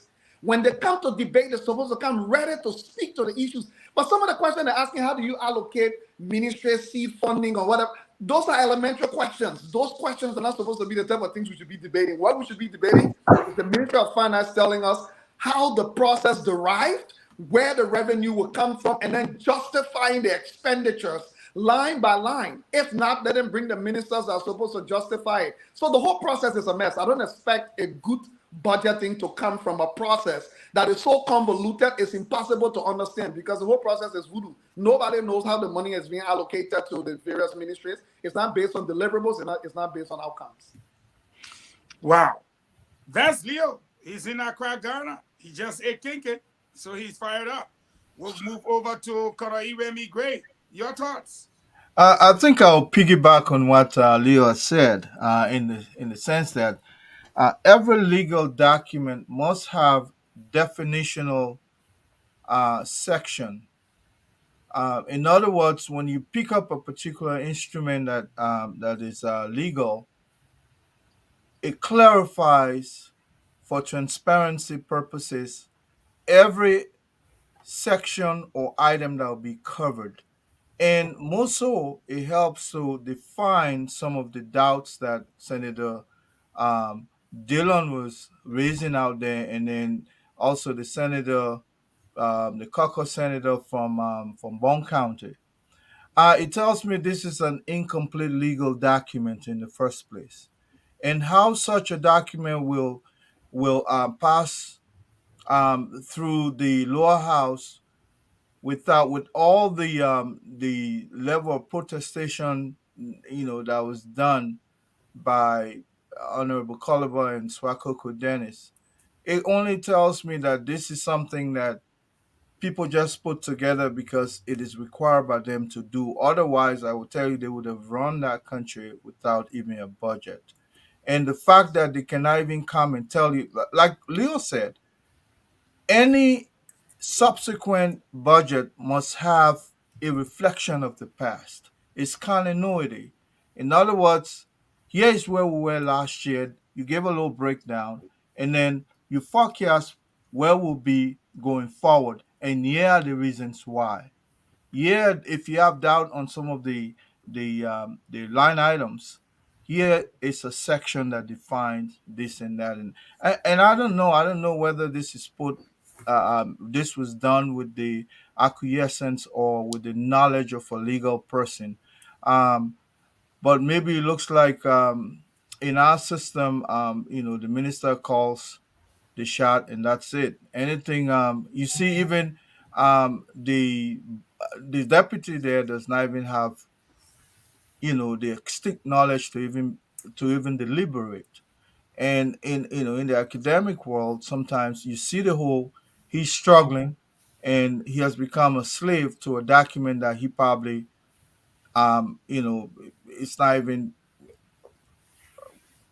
quite comfortable with, in the sense that he doesn't know the bottom line, so to speak. I'll leave it here. You're on mute, Eugene. You're on mute. Yeah, your thoughts on what you've heard so far from your fellow two panelists, and what has to do with the way and manner in which our budget is somehow handled.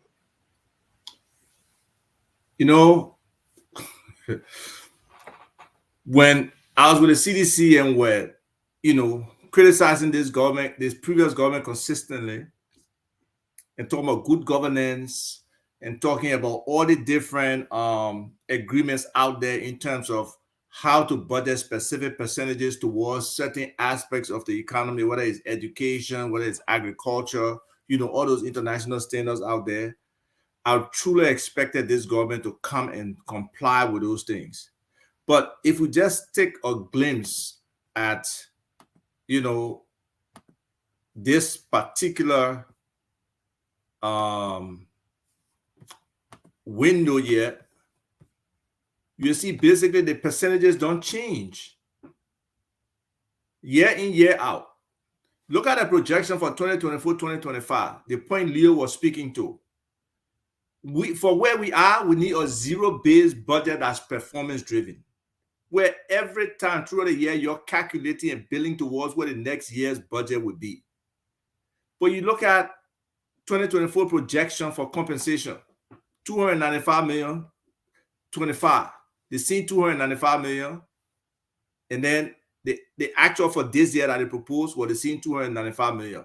So it's like nobody doing work. It's just a basic copy and pasting thing. Maybe only probably on the revenue side they're trying to do some work.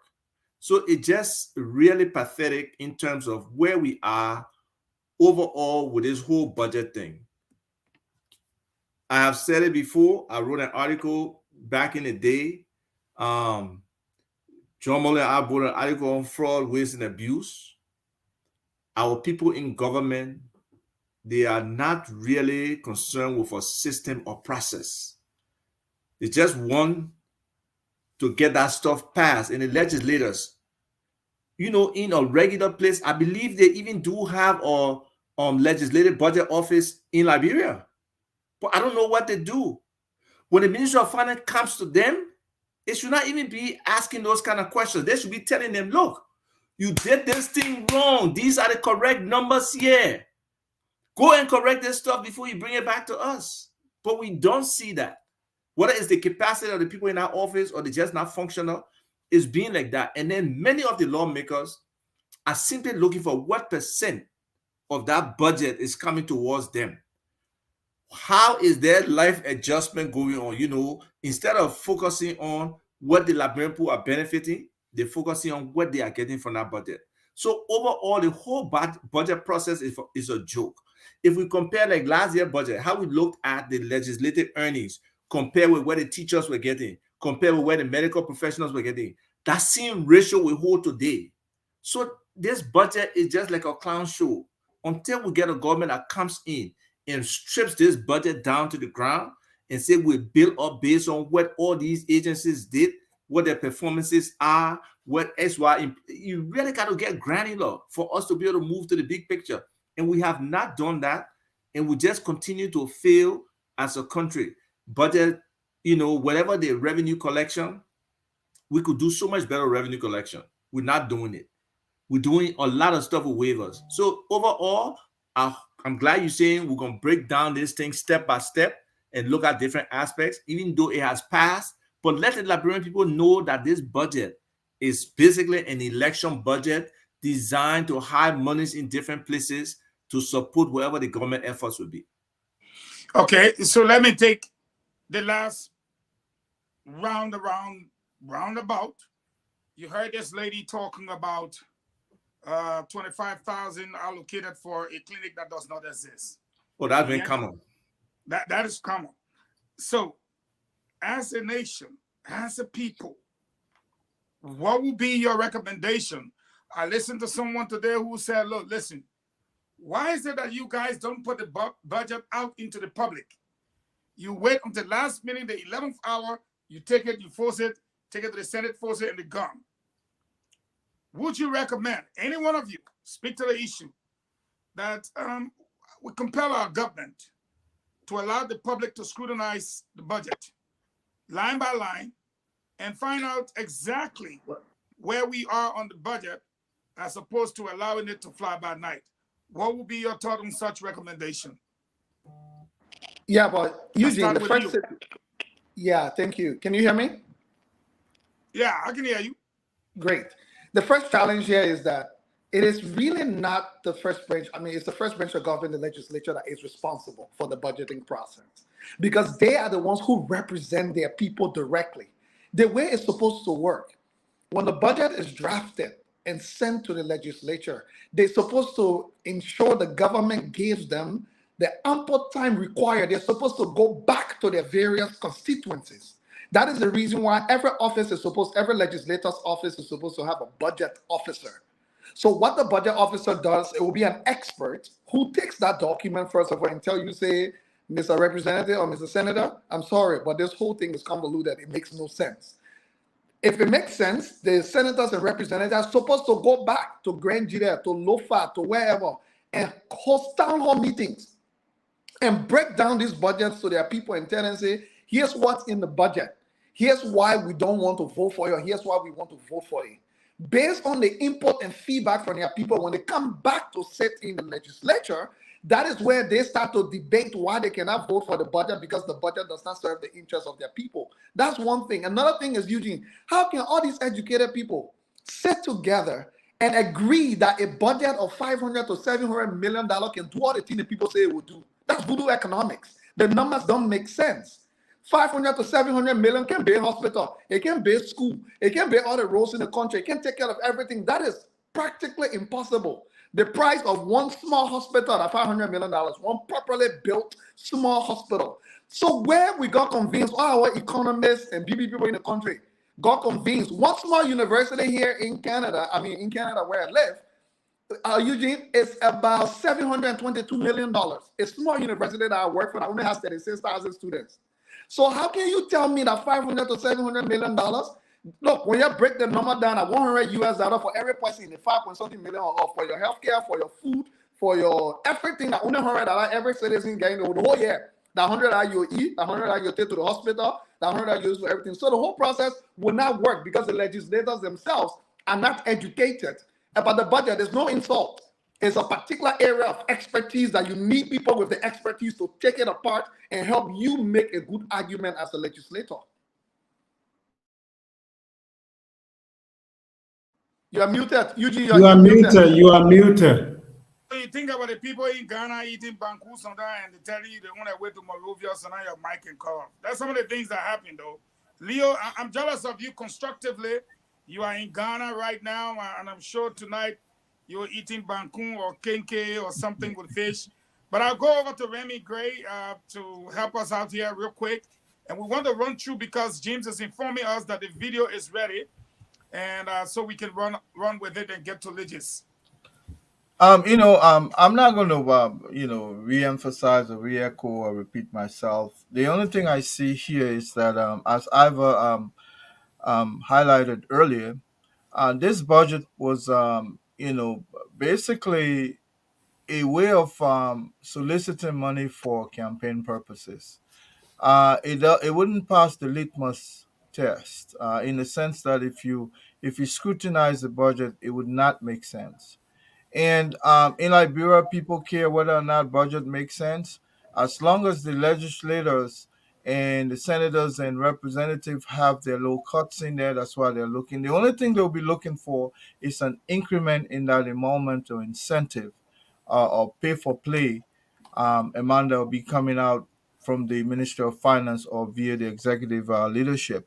I can tell you that budget in Liberia are not intended, primarily, especially for this government, they're not intended for good governance or to serve the citizen for which budget should be intended. Otherwise, you will see increment in other sector like education, social services. You will see increment in other areas. That will be this radical repatriation from the executive, where you have a budget where every year the president's budget is going up, and one wonders why is he doing differently that makes the budget now has quadrupled from a mere $10 million. Now we're sitting now almost 30 million just for the president's office. And then you wonder why he will not take 48 days out of the country having fun, because he has to spend that money. It was given to him by law. So I can't wait to see an election that will oust these people so they can see how our country is supposed to be run, so that it benefits everybody that is there. We're a small country. We're a small country. I think we are not supposed to be struggling the way we're struggling. It's all because we're not sharing the bounty equally among our people. Okay, let's go over to Isaac Tupa so we can wrap up on the budget. James, I hope you got the video going, because with our time now at 5:22, we'll wrap up on that video and we'll use the next half an hour to talk to our man, Alex, who's going to bring us up to speed on his opinion so far, because he was waiting for the numbers, the actual numbers, to be able to address the issue. But we still want him to tell us some things to look for when the actual numbers come out, which of course I sent to James. He will display on the screen. Some of you will be shocked at the people, at what, let's just say, your county population is right now at this point. I saw my own county population. I say, what? We got that kind of number? But then we saw be having vice president too, honestly. So I'll go to Isaac Batuba to close us in on his final thought on the budget before we show that video and move on. Yeah, just to separate the budget for the gross domestic product, Leo was saying about the 500 million for the budget, 100 a person. That's just only government's expenditure. The entire economy is the gross domestic product, where we can then look at per capita and say each Liberian contributing this. But the budget is a joke. And this is for this particular group of lawmakers, this is the 5th budget, right? They have never come prepared to discuss this stuff. And the Minister of Finance does put the draft budget out there. By the time they come to this hearing, they should be prepared to tear this stuff apart. But either they got friends and relatives in their offices, or they got incompetent people they have holding offers to, that I have not seen from any lawmaker at any time an exhaustive analysis of the budget and a counter offering. It has never happened.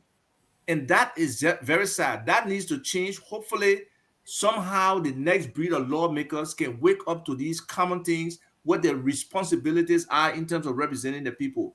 But, I would just wait for us to get to the detail, man, because it's a joke. Every year it's the same thing. It's really a joke. Thank you very much. Thank you so much. James, you got that video? I'll take it's about 5:25. If I can use 3 minutes to show these guys exactly what happened in that place that day that made me go crazy myself, I want to do that. And then when we go to the budget, people will say we saw that tape. Do you have it ready? Debt,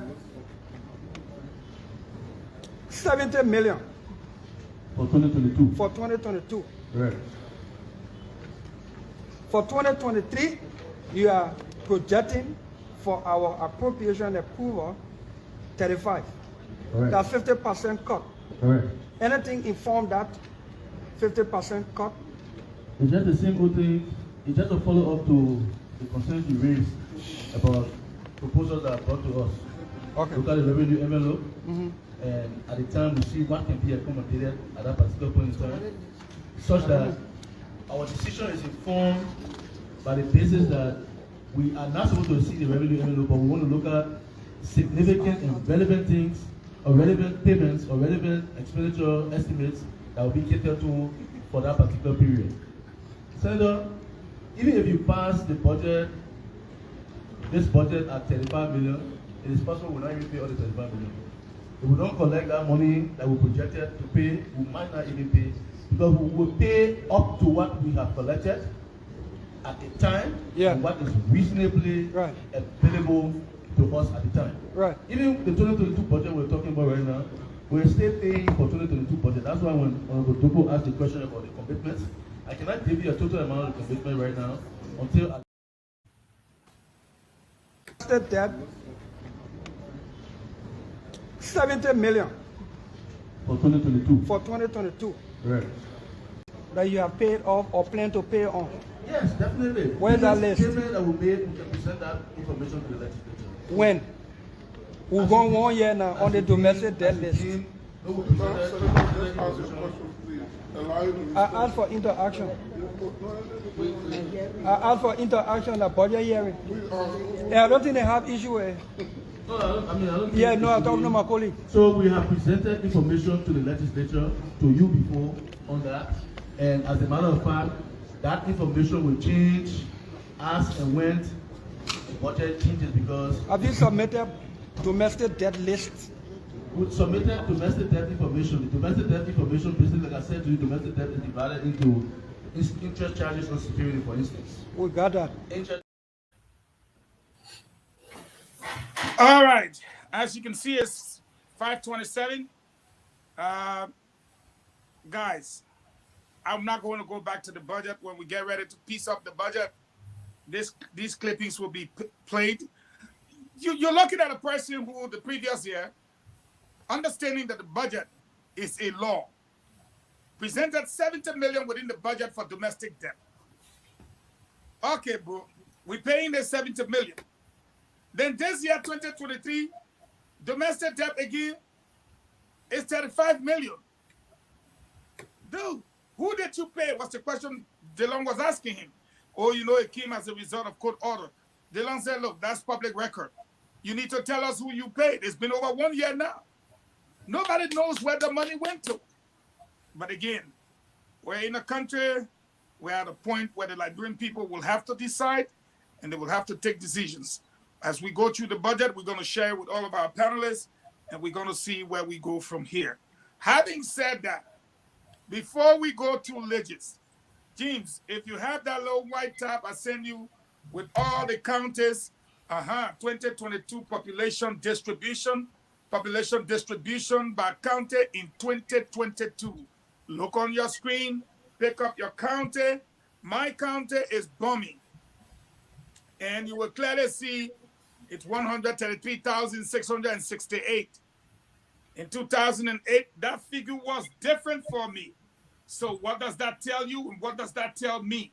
I am confused. I am really, really confused as to this. Thankfully, one of the former persons who worked at Ledges will be able to help us here tonight. I hope he will. We're not talking about looking at the numbers specifically to Mr. Alex, but we will be very much interested in having his expert opinion as to what he thinks about this particular census that they've given us the result. And I want to say specifically, going to Bummy, in 2008, when James removed this from the screen, Bummy had a population of 82,000 compared to now. In 2008, Bummy had 82,036 people in 2008. We're looking at the map of Liberia here. 2008 census result compared to now, 133,000. So clearly almost by 50,000, if you like, or more, the population of Bummy increased over the last 14 years or so. Let's go over to the man who knows about this business. Who knows about this business? And a lot of our people say they were not checked. Nobody went to their homes. In fact, for me, I say over half of the country have complained. Journalists and everybody said nobody counted them. We're going to the guy who knows about this business. Alex, help us from what you know and what you've seen and what you've heard thus far. So again, let me say good evening to everyone back in Liberia. Now, who the dog want to eat again, my people? As a battle well done, man. And you know the funny thing about it, the dog was quiet all along, Alex. Even the budget, the dog was patient. We come now to say like broad population is 5.2 million. The dog start yelling, who told you? Who told you? Who get that number? Who get that damn number? Look, Eugene, don't let the poker keep my door. Don't let the poker keep my door. But animal is angry. Because even dog population in the country during the war, we know they put anything to them. But still they have multiplied. Eh? So we've been having this discussion, and your dog never got angry until we say Liberia's current population is 5.2 million. The dog gets annoyed. The dog gets angry. Alex, you need to help us. Yeah, I mean, so first thing is to extend my greetings to folks back home. Also, to begin by extending my gratitude to the Spoon family, to our foreign friends, and all who helped in securing my life and ensuring my safety. It is fair enough that we say thanks. We are currently safe. We are currently in the West. Precisely, we are in the United States of America. All thanks to Spoon family, to our foreign friends, and to our many sympathizers and well-wishers. Fagon, today when you call me and ask of my expertise to be shared with regards to the census today, was a bit distant, following up on some other issues, squarely professional. But I would like to begin by asking you to place back what you just put on the screen. There was something definitely. You know, those who study statistics, no, that was the population distribution. Those who study statistics, when you see small n and you see capital N, they represent certain variables. So in statistics, small n would mean a sample, while the big N would mean a population. So the first error that I see on this thing is that they are basically telling you that this is a survey because it is only a survey that will take sample and not a census where we do the total count of the population. And so I don't know how this was presented today. I've not seen the video, but that's something I thought it was very important to highlight. But to begin with, Fagon, I will say to you and to my fellow panelists that our country has become a laughingstock. Ethically and professionally, this is totally erroneous. It's far from reality. And we will go into why it is far from reality. But first thing I will want to say to you before even going into the substantive of the issues, I want to inform you that one of the fundamental principles of official statistics require that national statistic offices retain public trust. Public perception are very key in public policy and in statistics as a whole. Without even going into the numbers, if today you were to call or sample the views of people in Liberia and around the world, they will tell you that they don't believe in the result that was released by Legis. That is very fundamental in official statistics. And so even if you would have done the best job ever in the world, and the people are saying they don't believe in that number, that alone defeats the purpose and the quality of your work without even going into the data issue. Another thing I want to say to you, I just saw a release from Legis. I think that release was signed by the public relation officer also. There is a press release that was issued today about the provisional result. And from that release, the last paragraph, I see that they are indicating that there was a 97% completeness. That is courage being referenced. And I'm like sitting and wondering what are they actually saying?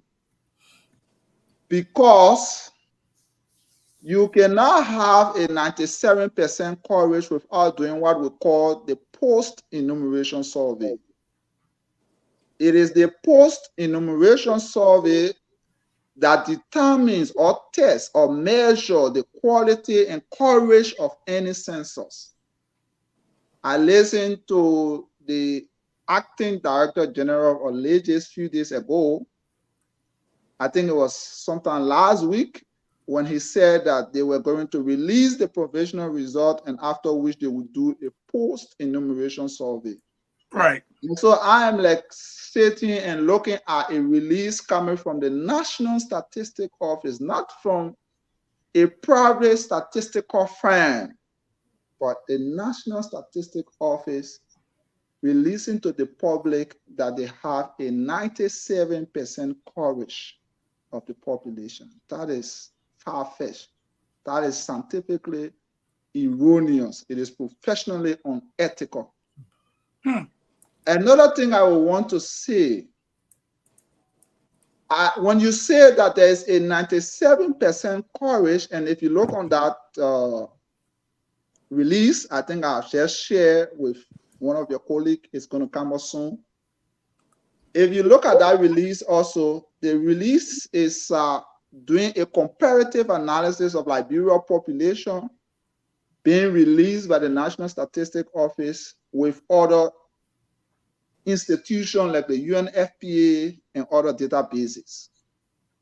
And the reason, obviously, they will have to use that as a reliance to give a population of 5.2 million to Liberia is because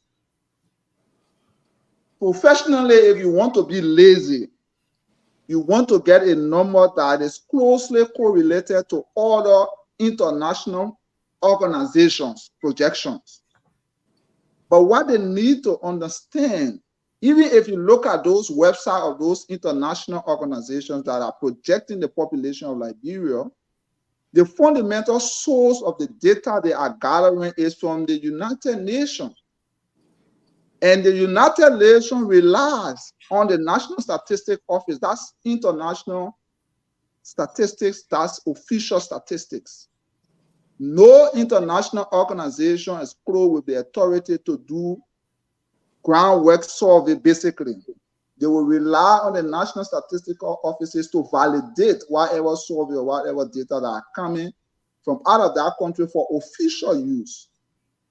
And so, because Liberia has this issue of not having sufficient and quality data, for example, if we were to project the population of our country or extrapolate the population of our country, we need 4 basic variables. We will need the birth records, death records, immigration and immigration, that is living and that is coming. What you need to understand is that in Liberia, the entire civil and vital registration system are fragile. For example, the immigration will tell you that there are over 144 porous border points. And so people are moving in and out of Liberia with no significant migration data that we have. And so it is very erroneous if you will calculate or project the growth rate of the country only on the basis of birth and death. That's just natural factor of population growth. There are other artificial factors, which is migration. And that migration data is also like non-existent. Now, even when you come to the issue of birth and death record in Liberia, you will know for a fact that even today, there are many people in the interior that are still giving birth outside of the clinics, the hospital, and those births are not being recorded. Not only that, many people, or almost significant portion of the population, do not report death. Many people do not go to obtain a death certificate or a death, record or whatever for the dead ones. And so you cannot rely on these numbers that are very inadequate, that are not up to standard in terms of basic scientific statistical tests, will not withstand it. These are the numbers that the National Statistics Office, because when I was the Deputy Director General for Statistics and Data Processing, we are required by official statistical and international principles to report on an annual basis and sometimes semi-annual basis these numbers to the UN. And so it is these numbers that we report to the UN that the UN will now do a projection. And on the basis of that projection, there are other algorithms that will be utilized by these international firms to project the population of Liberia. So if you see, for example, you go on a website, you see the population of Liberia is this, today, is this, tomorrow. The fundamental source of these data are coming from legislators themselves that already has a problem to the United Nations. And if you go on this website, you see that the primary source of data utilized for projection of Liberia population is coming from the UN. And the UN is taking these data from legislators. And legislators is providing almost always not sufficient data. And so if you are relying on this data to do a comparative analysis and say this is the population of Liberia because this is what this international firm is saying, this international firm, that's erroneous.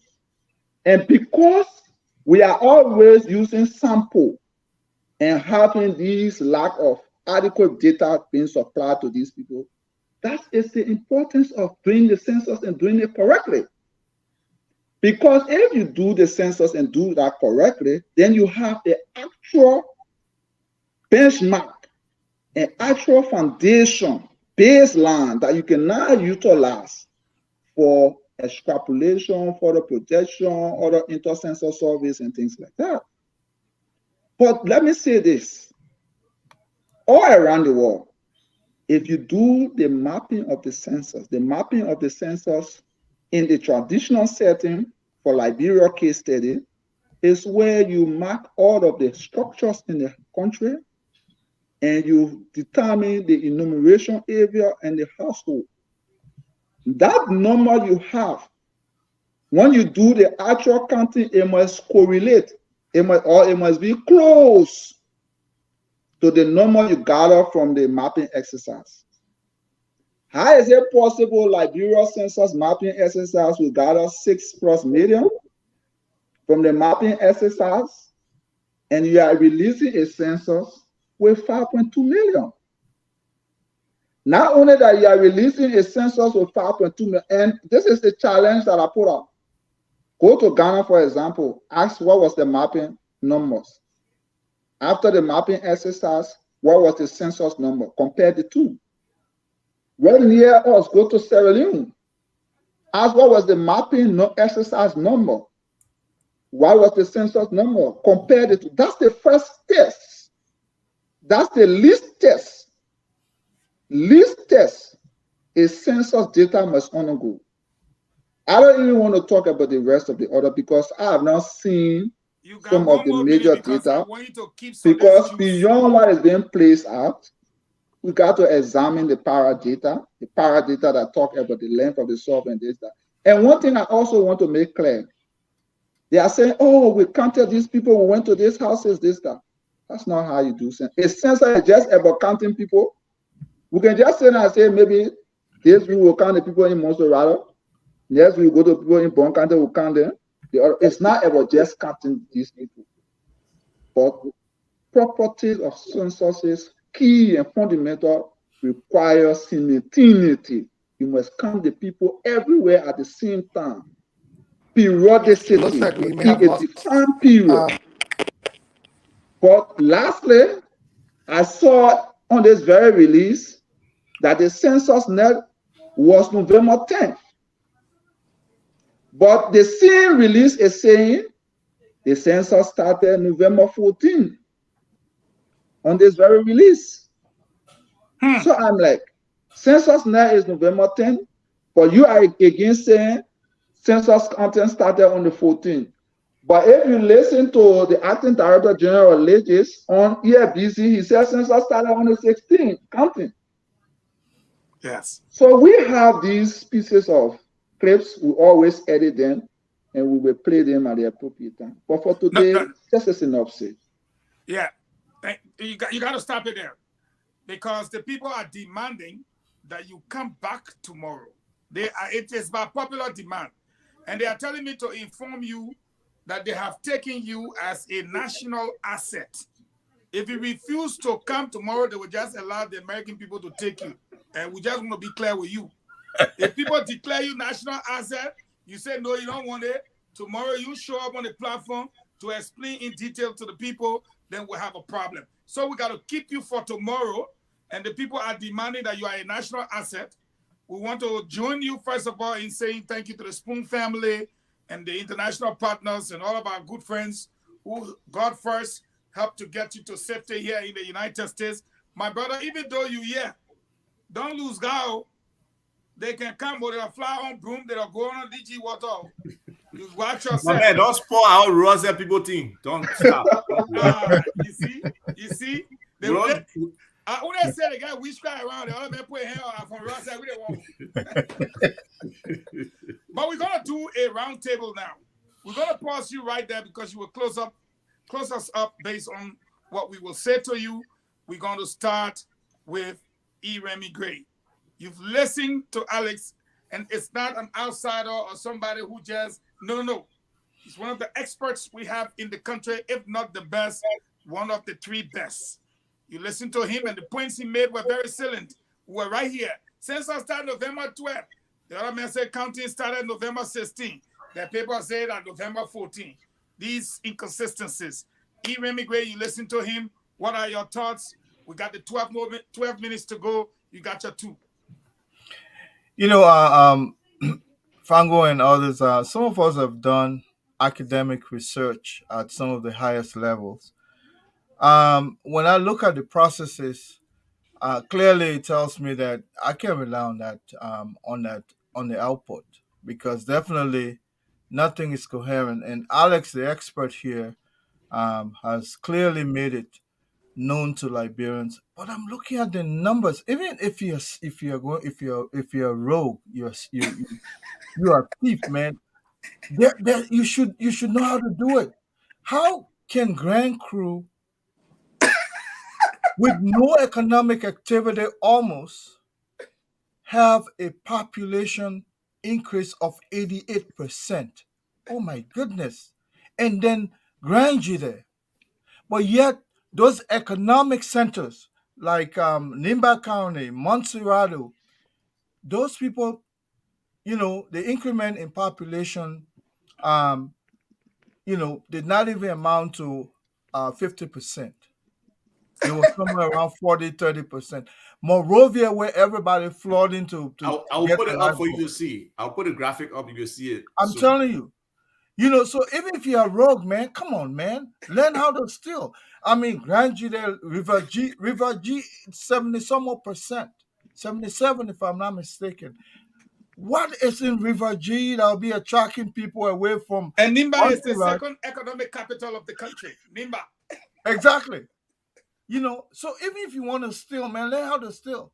But the problem is the president is relying on the Southeast to rig this election. And I can tell you, all the Southeastern 40 seconds to counties, go. they have all gone 70-80% up. And those numbers would not exist, but they will use them in our election. And you know what? This man is rigging the election right in our eyes. I said there the other day, some folks say, "Oh, don't say that before." But you can see from the processes, man, crimes are determined by proactive, not reactive. Proactive policing is the best way you determine that crime will occur, so therefore I will meet them there. Some of us have already determined that this man is going to rig this election based on these false numbers that do not exist. Thank you. We'll go over to our friend Leo Nyoplu Nupolo Johnson. You first of all, before you go on, what does Nupolo, what does that mean? It means supporting somebody. When I say I'm standing behind you, standing behind somebody. So who you standing behind so now? The Liberian people. I'll answer for him. All right, go ahead. The DG man answer. He look frozen in Ghana. But I let Lekpeli. Yeah, Lekpeli. You see, the sound is not too clear. Can you guys hear me? Thank you. Yeah, first of all, let me say this to everybody. I gave it to Alex and the people in Liberia who convinced themselves. If your mic is on, please mute yourself. Yeah, somebody having a feedback. I can hear it too. I gave it to Alex and the people and professionals in Liberia who convinced themselves that under these circumstances that they are able to conduct a census. It makes absolutely no sense to me in the first place. Even the feasibility, imagine a country that we live in, that we know is supposed to do census every 10 years. The data collection that feeds into that, the little economics and stats I know from economics, supposed to begin long before the actual declaration of the conduct of the census. It's supposed to be relying on something. But no, we collect people from when census coming. We're collecting people from all over the place to send in different places in the country. Then we say we're mobilizing. What sense does that make? As if to say we didn't know that the same country that we're living in, that we're supposed to have data centers that are supposed to be existing. And I'm not supposed to come in census. Then when census finish, the data center disappear. Then we wait again. First of all, it is impossible for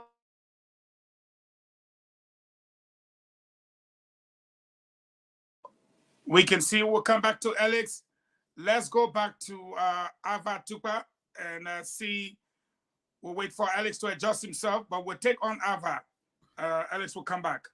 So I will share two things so people can understand what direction this thing could be going in, right? Whether it's the intent or not, I personally don't know.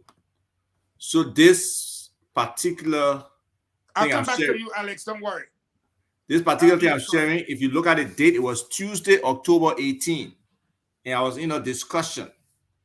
And you see what the person said. I'll go down to also, I think the impact of the census should not be understated with regards to the upcoming elections. Fabricated census data from the Southeast could account for the governing party dismal showing in other counties that are not a stronghold. Okay, so the next thing we share is the actual numbers, and for people to see the percentages that Remy was just talking about. So look at Grand Crew. And you ignore one of my men made a correction. The 2008 and the 2022, I got common after the two, my error. So ignore that one. For Grand Crew, nearly double their population to 88% increase. River G, 86% increase. Grand G, 73% increase. Monserrato, 71% increase, nearly 72. And somebody said Nimba, only 34, nearly 35% increase in population. No way. Where a significant economic activity is taking place, both from migration and from births. So Basel, that's booming and starting to start up with a concession there, metal steel, and jobs available. And I know some people migrating from Monrovia going to Basel. So in essence, these numbers are very suspect. And we got to give it to Alex from the beginning.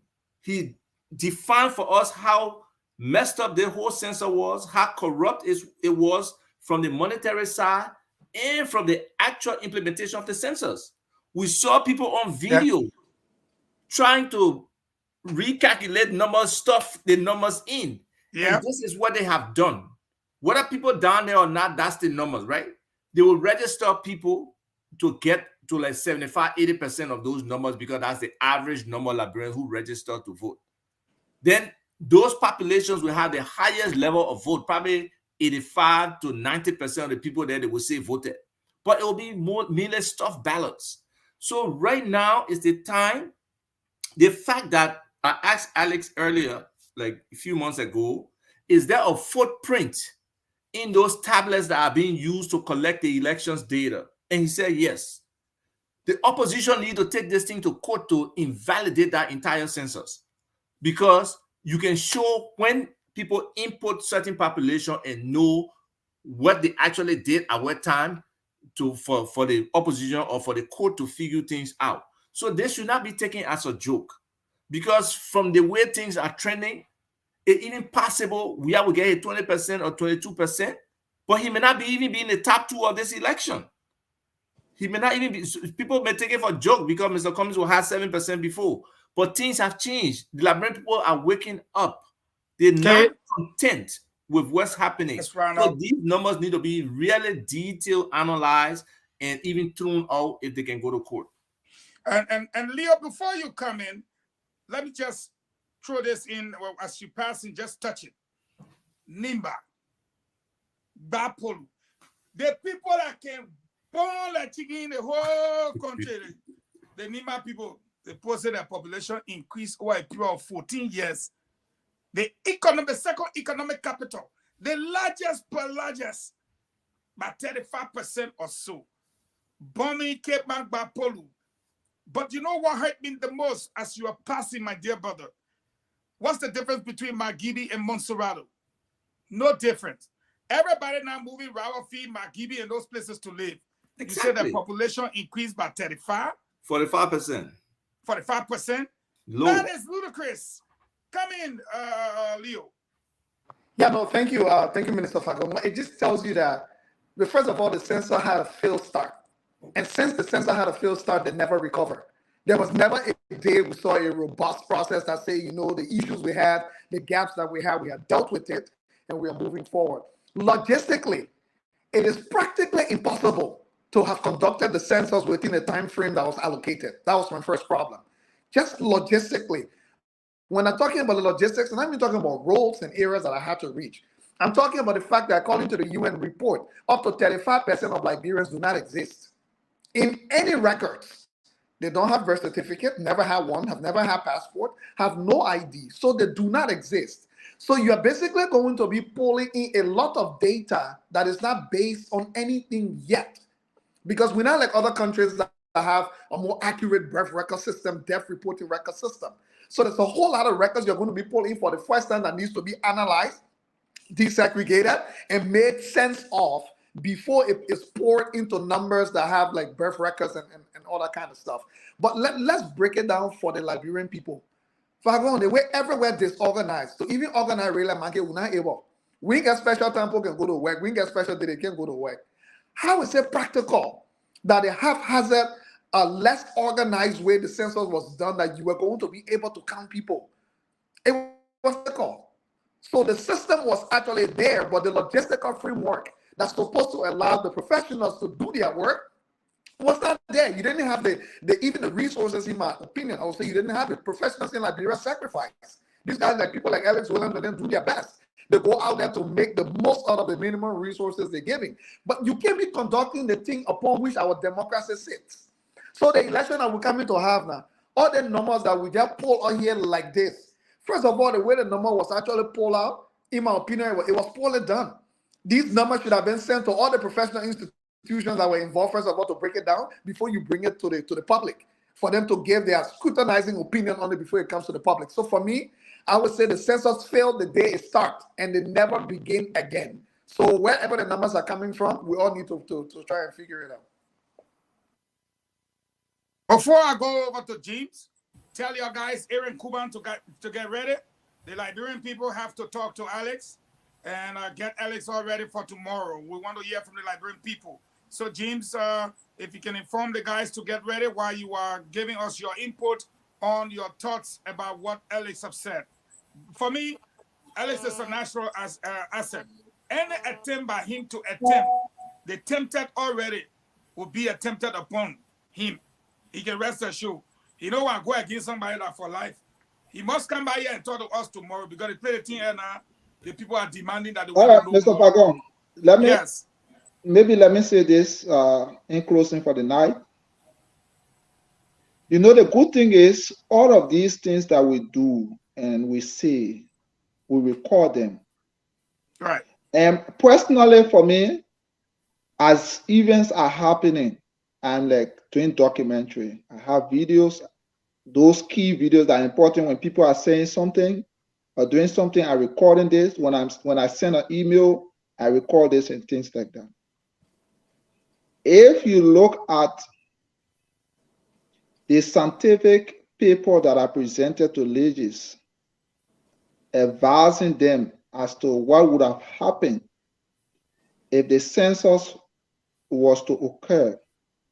If you look at that paper and you look at what happened all through the census, even up to today, you will say I was a prophet. It's exactly the same. If you also follow me on the Spoon Show, for example, I said there's gerrymandering. I saw one of your viewers just posted gerrymandering. That's 100% right. I said there was gerrymandering occurring in Grand Crew. I said the population was going to be done. Look for that video. I have it. If you don't have it, I can share with you. I said they were attempting to double the population of Grand Crew. It's in the video. Right. Today, the result is out 88%.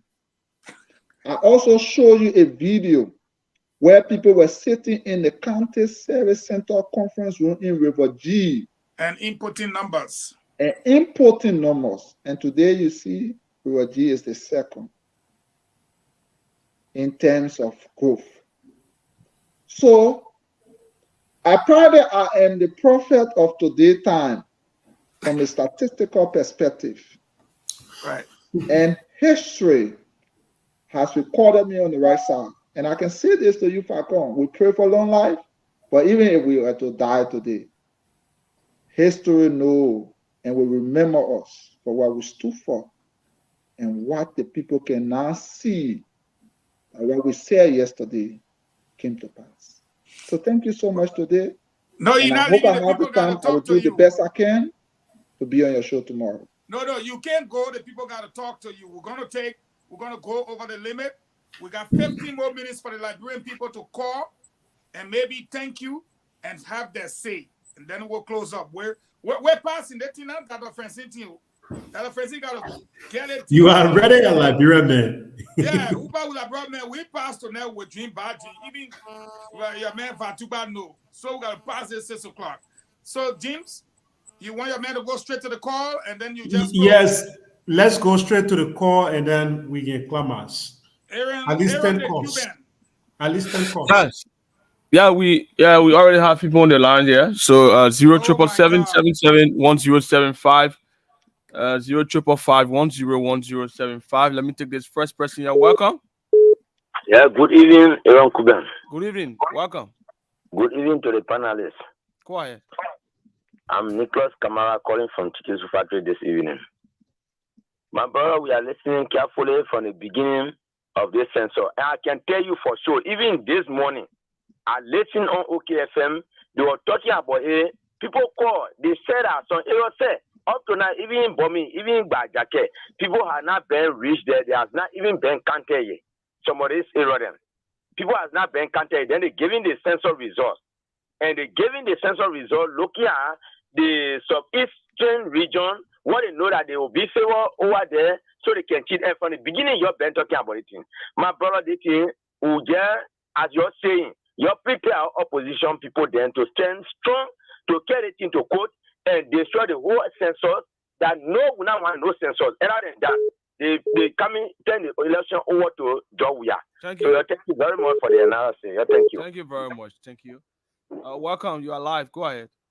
Thank you. This is DJ Luna calling from Corwell. Go ahead. Let me say hi to you, the Facon and the panelists on the phone talk. Look, this thing was said by Ellis, and Ellis, you are a messiah. Anything happened when even the Unity Party and other people met the international community. They said that the Southeast was going to grow enormous. So great crew, where they get more houses. Now grow with that kind of normal Nima County that get production.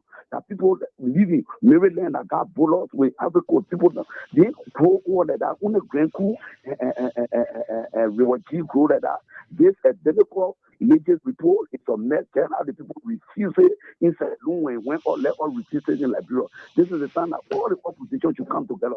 Election can be stealing on election day. Election can be stealing this time. For the election, if you sit down and they see nothing, if we don't come and say no report, then I mean Liberia will DJ Lomas or opposition political party should come together. This government has failed. They're trying to impose themselves on the Liberian people. Thank you very much, and may God bless our state. Thank you very much. Thank you very much. Let's take this person. Welcome. Good evening. Good evening. Welcome. Let's hear you. Okay. This is Papa Johnson. I called from Mountain Corner, Buraville. Go ahead. Yeah, regarding the result, that result should not be given attention, and that we pray that at least there will come a new administration that will redo this census because it will affect us greatly because the number they are putting up is not credible. In my place where I live, my house is not even marked. I never interact with any numerator. That applies to so many people within my community, right in Monserrado here. Then let us just imagine some of the villages where car don't reach, where you have to take 3, 4, 5 hours to walk. What become of those communities? Okay, thank you. So in my own view, this result is not credible. Hello. At all. Thank you, sir. Thank you. Welcome. Let's hear you. Yeah, thank you. My name is James Toll, and I call from Dimension. Okay, go ahead. Okay, when other people trying saying that the people will choose for the census result because the others want. Is it possible that the census number they will to both vote because most everybody are part of that census result? So that other people will vote for we to choose. How possible will it be? You know, when I get something to say, you're not more company down, then for us to be crying before the election time. Okay. We don't want any problem. Okay, thank you, sir. Thank you. Thank you very much. To go for election. Thank you. Hello, welcome. You are live on the radio. Thank you. Thank you. I'm Prince El Kulai. I'm calling from District 4 of Monserrado County. Go ahead. Well, the result as some of all have listened to this evening is very much disgusting that one of the men that was serving at one of the posts at the leeches there 1 William, he said it all that this identical issue it was coming be of law, and which of course us some of us knew. And we even told the government that this issue is not timely, we should postpone it, but they never listened to us because they wanted to get some of the money that the international community was donating to the government. So now, like the result, we get it. Even for me, I have not yet been counted. I live in Doe Estate in Pinville. No one has come to me to ever check me. Okay, thank you. All right, welcome. Let's hear you. Hello. You are live on the radio. Go ahead. Yeah, I'm Prince Yellow, and I joined the from Pipeline OFI community. I want to appreciate the panelists for their elaboration. I think they spoke very well. Relatively to the census issue, you know, I listened to the resource today, preliminary research on the census, and I feel very bad because, to be honest, my house, my entire yard, in pipeline was never counted, and no house around my surrounding here that I know of is not. No enumerator came here, and I even posted on my page after they said the census was over. So why should the government try to politicize offering a lot of central like taking into consideration the developmental things that come with census and different other aspects? So to be honest, I'm very disappointed in the government and thank you. Thank you very much. Hello? Thank you very much. Let's hear you. Hello? Hello, you are live? Okay, my name is Andrew Segbandi from Matari. Go I have ahead. a question for Alex. Okay. I hope he's listening because for me, the whole thing confusing me. I'm one of those who are never counted, but that's not an issue. We got a biometric coming on, which is the voter registration biometric coming on. So what is the importance really of this census? Whether we get 5 million, whether we get 6 million. I thought what really should matter is those that register and those that vote. So can you please tell me, even if the census is bogus, how can we or CDC cheat? Please answer that question. I beg you. All right, let's take 2 more and we'll call it a night and wrap up. Okay. Thank you very much. Let's take another person here. Welcome. Yeah, good evening. Good evening. You are live. Go ahead. Hello. Go ahead. You are live. Okay, fine. My name is Michael Williamson. I join you from Kingsway tonight. You see, with the issue of the things, when Alex Williams appeared sometime last year, the later part of last year, I think in December, so to explain about this census, and that this census is indeed going to fail. Indeed, that we all know, we Librarians, those that were really following the Spoon platform, we knew that the census was going to fail. But what is in the government said knew the census was going to fail. But what is the motive behind the government keep pushing this that they want the census to go on? It is all because what all us have been saying, like the American Senator from Johnson said that this government want to rig this election. So they are putting every cheating mechanism in place in order to rig this coming election.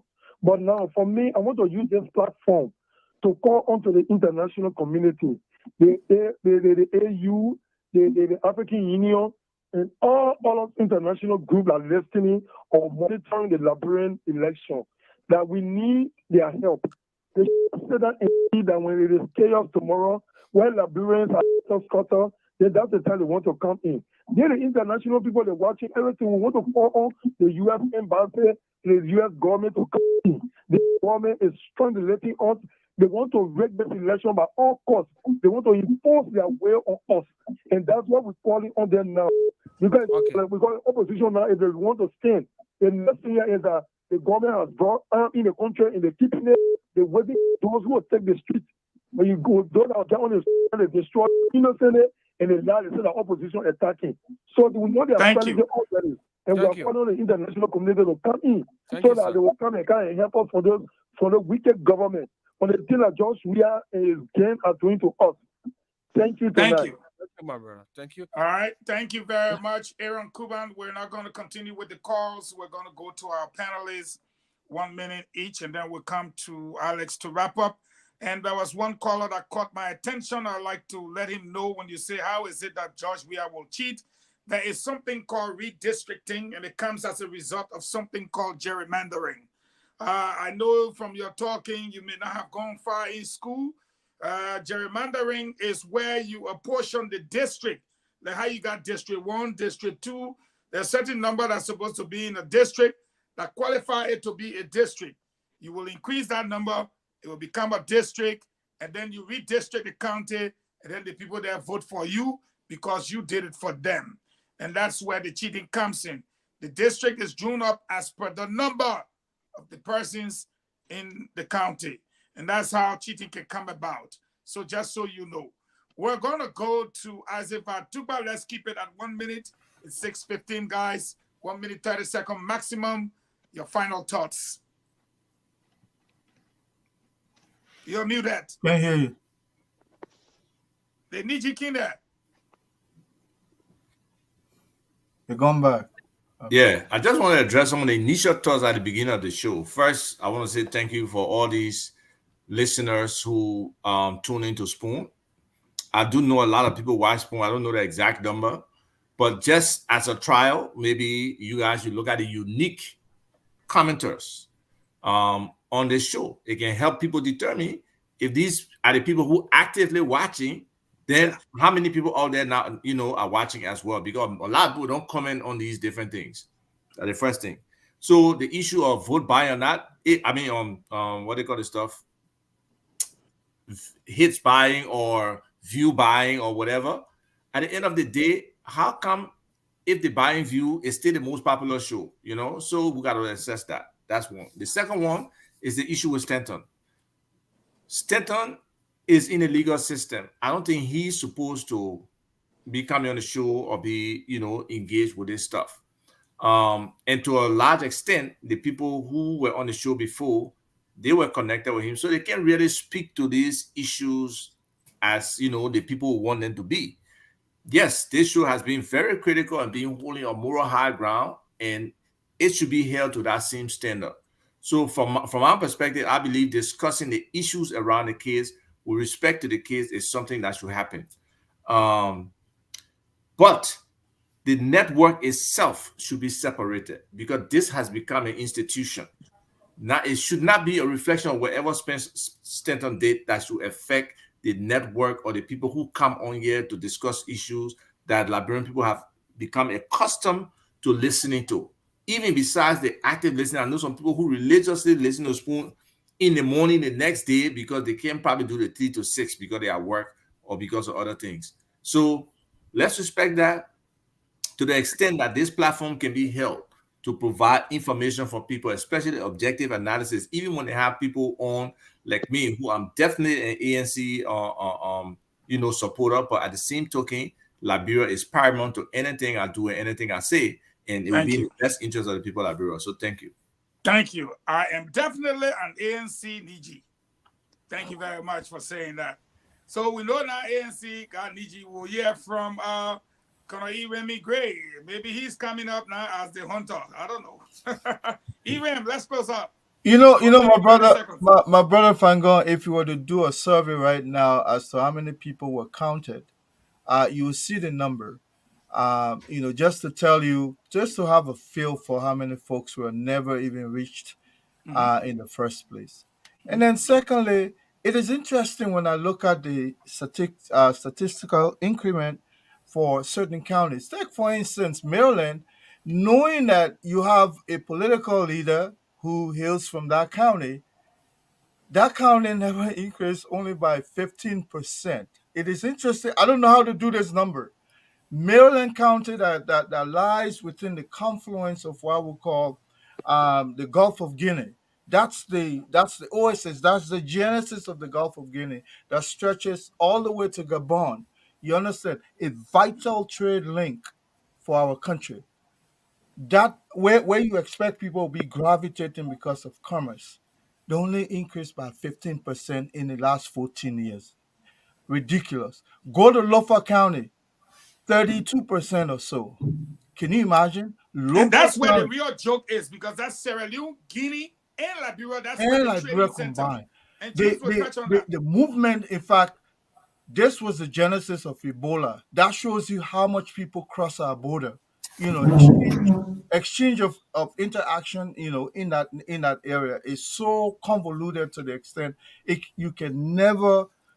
The growth there is supposed to be exponentially way higher than what you ever imagined for any River G or any kind of funny county that has smaller population. You know, it just shows the intent and the deliberateness of this census that people have been. And somebody, real quick, somebody talk about biometrics. I don't know if that individual is aware that they are not going to be able to do biometrics because the government or Langston, which is responsible for the entire biometrics, who was supposed to pre-finance the process, say they don't have the money, which in my opinion was deliberate, and government too does not have the money. So therefore they are going to go manually, where one person will have 5, 10 different voter registration cards. And the system is still policed by flawed Sayon. That is a red flag, in my opinion. Thank you very much. We'll go to Good Day, and then we'll take on our expert to send us home when he comes back tomorrow. Good Day. Let's hear from you. Yeah, you know, like you know Alex. I saved Alex for the last, because as soon as Alex did the post started running sense of infinity. And so I said, I look at it for a long time. I said, no, everybody would talk, then Alex told them go home. Yeah, I think this is the time that the international community that invested a lot into this process come out and speak. If they really love what they do and they want for Africa or Liberia to have trust in them, they should not accept this report. Though it is a preliminary report, but I think they said they're going like 90% plus. They got 90 plus, right? So it means that we are likely not to even reach 5.5 million. We are not moving towards that. So I think the international community will have to step into this. They know all of the technicalities surrounding this issue. They should be able to step in and outline some of those, you know, mistakes that went on. Yeah, on a diplomatic scene, they may not come out to say it, but I think they should be able to tell the government that, hey, this is now what we invested a lot in, specifically the United States government. They invested a lot into this process.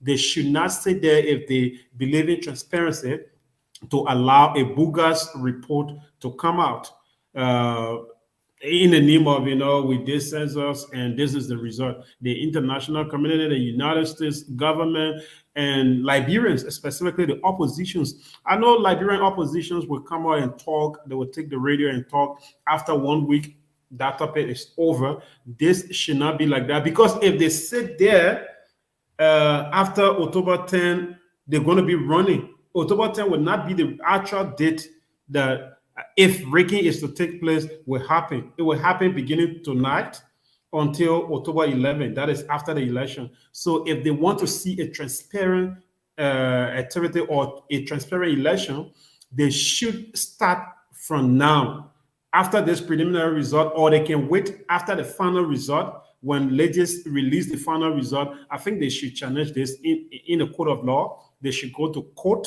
and let's see what the court will say. If they have all of the pieces of evidence, I think they can reach out to Alex. Alex displayed some of them on Spoon Talk. They can follow some of our past podcasts or whatever. I know they had guys all around. They should take legal actions into this. If not, Fagon, I'm sorry. After elections, we're just going to hear people talking, and at the end of the day, Liberian people will say, let the budget be there. After all, the men won the election. We will still go back. We want peace, and we need peace. Since we need peace, We need to start challenging it in the court right now as we speak. Thank you, and we'll go to Alex for your closure. The librarian would like to hear from you. Some of them are saying the Southeasterners, especially in Grand Crew, everybody that gave birth for the last 14 years gave birth to triplets.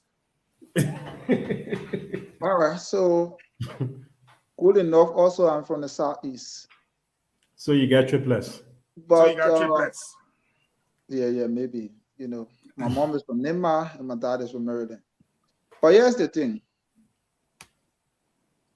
Migration is triggered by pull and push factor.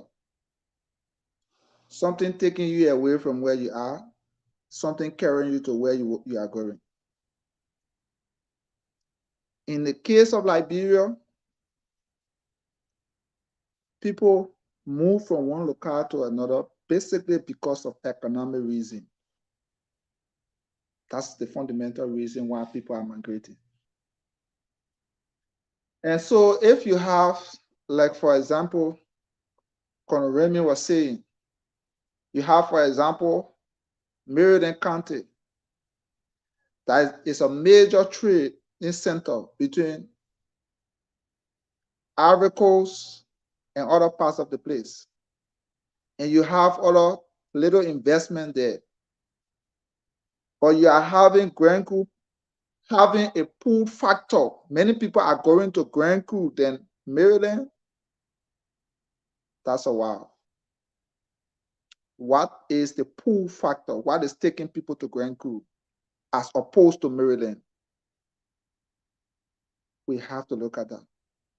If you look at Maryland, River G, Grand Coup, Grand Jide, Maryland and Grand Jide are both booming than the rest of the other two counties in terms of economics. Yeah. But you have it the reverse. That River G and that of Bapolu, that of Grand Coup, are having more people attracting more people. Even the Grand people tonight, they would start thinking of, Makes no sense.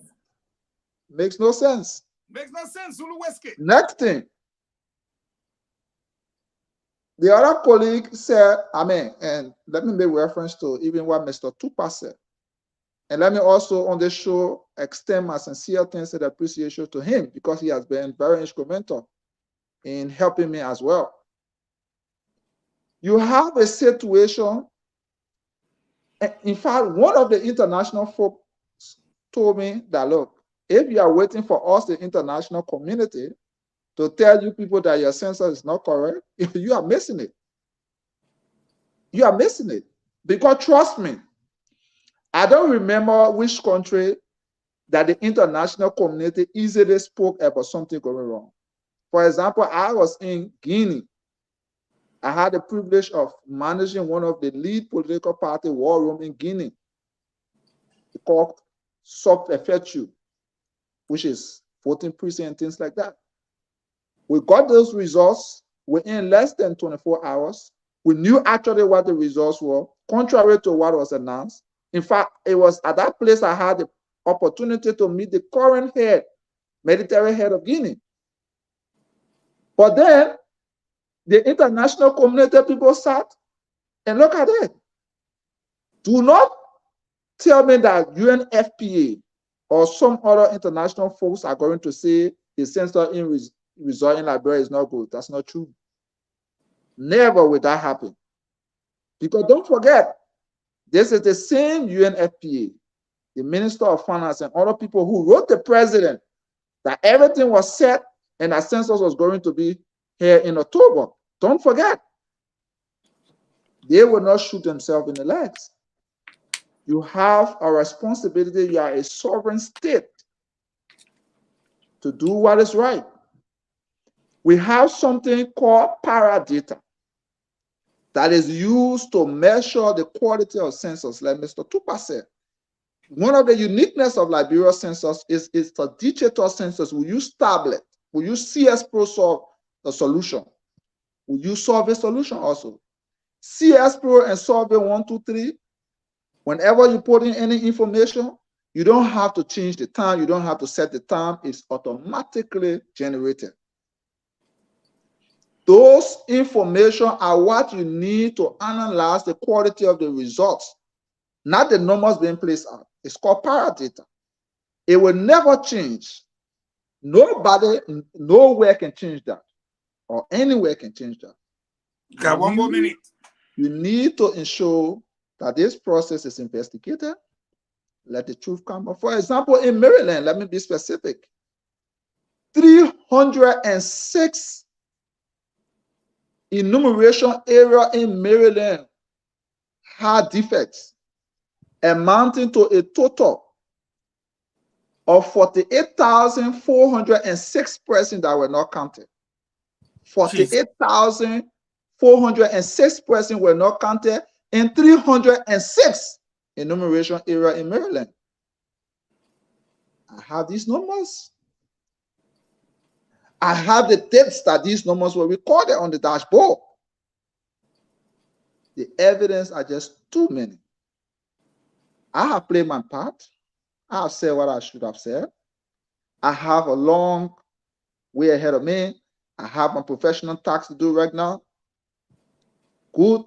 Anyone want to keep pushing? Fine. If you want to sit there, whatever the outcome is, it's up to you. But there are a lot of evidence, and we are always willing to provide these pieces of evidence to anyone who needs it, because we do it for country. We do it for country. And all professionals must do it for country. You see, when you are playing on your national team or whoever, Messi carried all the accolades, but when he won the world best with Argentina, he says it's the best. We must serve our country. And so no matter where we are, where we find ourselves, let's do what we can do in our own spaces and area and profession for the upliftment of the motherland. Thank you.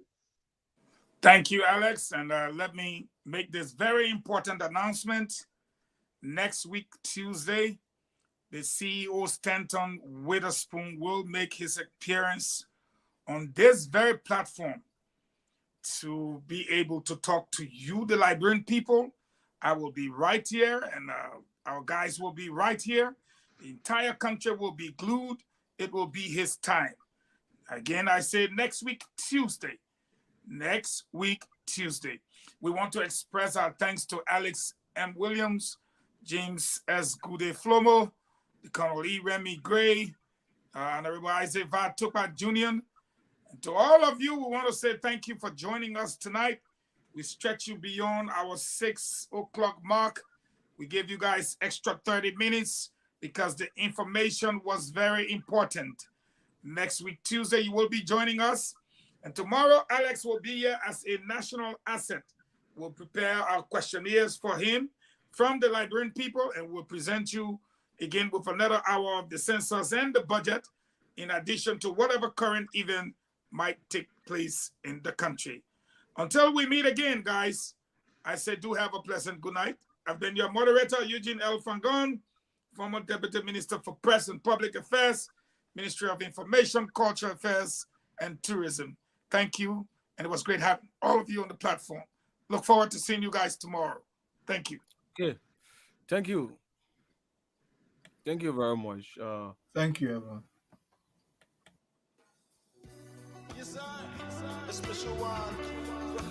Okay, folks, there you have it. Spoon Talk.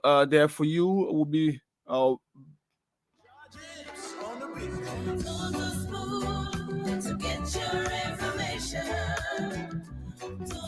we'll be back here tomorrow with another edition of the program. Thanks for following. Thanks to all of you. Thanks to the entire team. Bye bye. My name is Aaron Kuban. Thanks to all of you.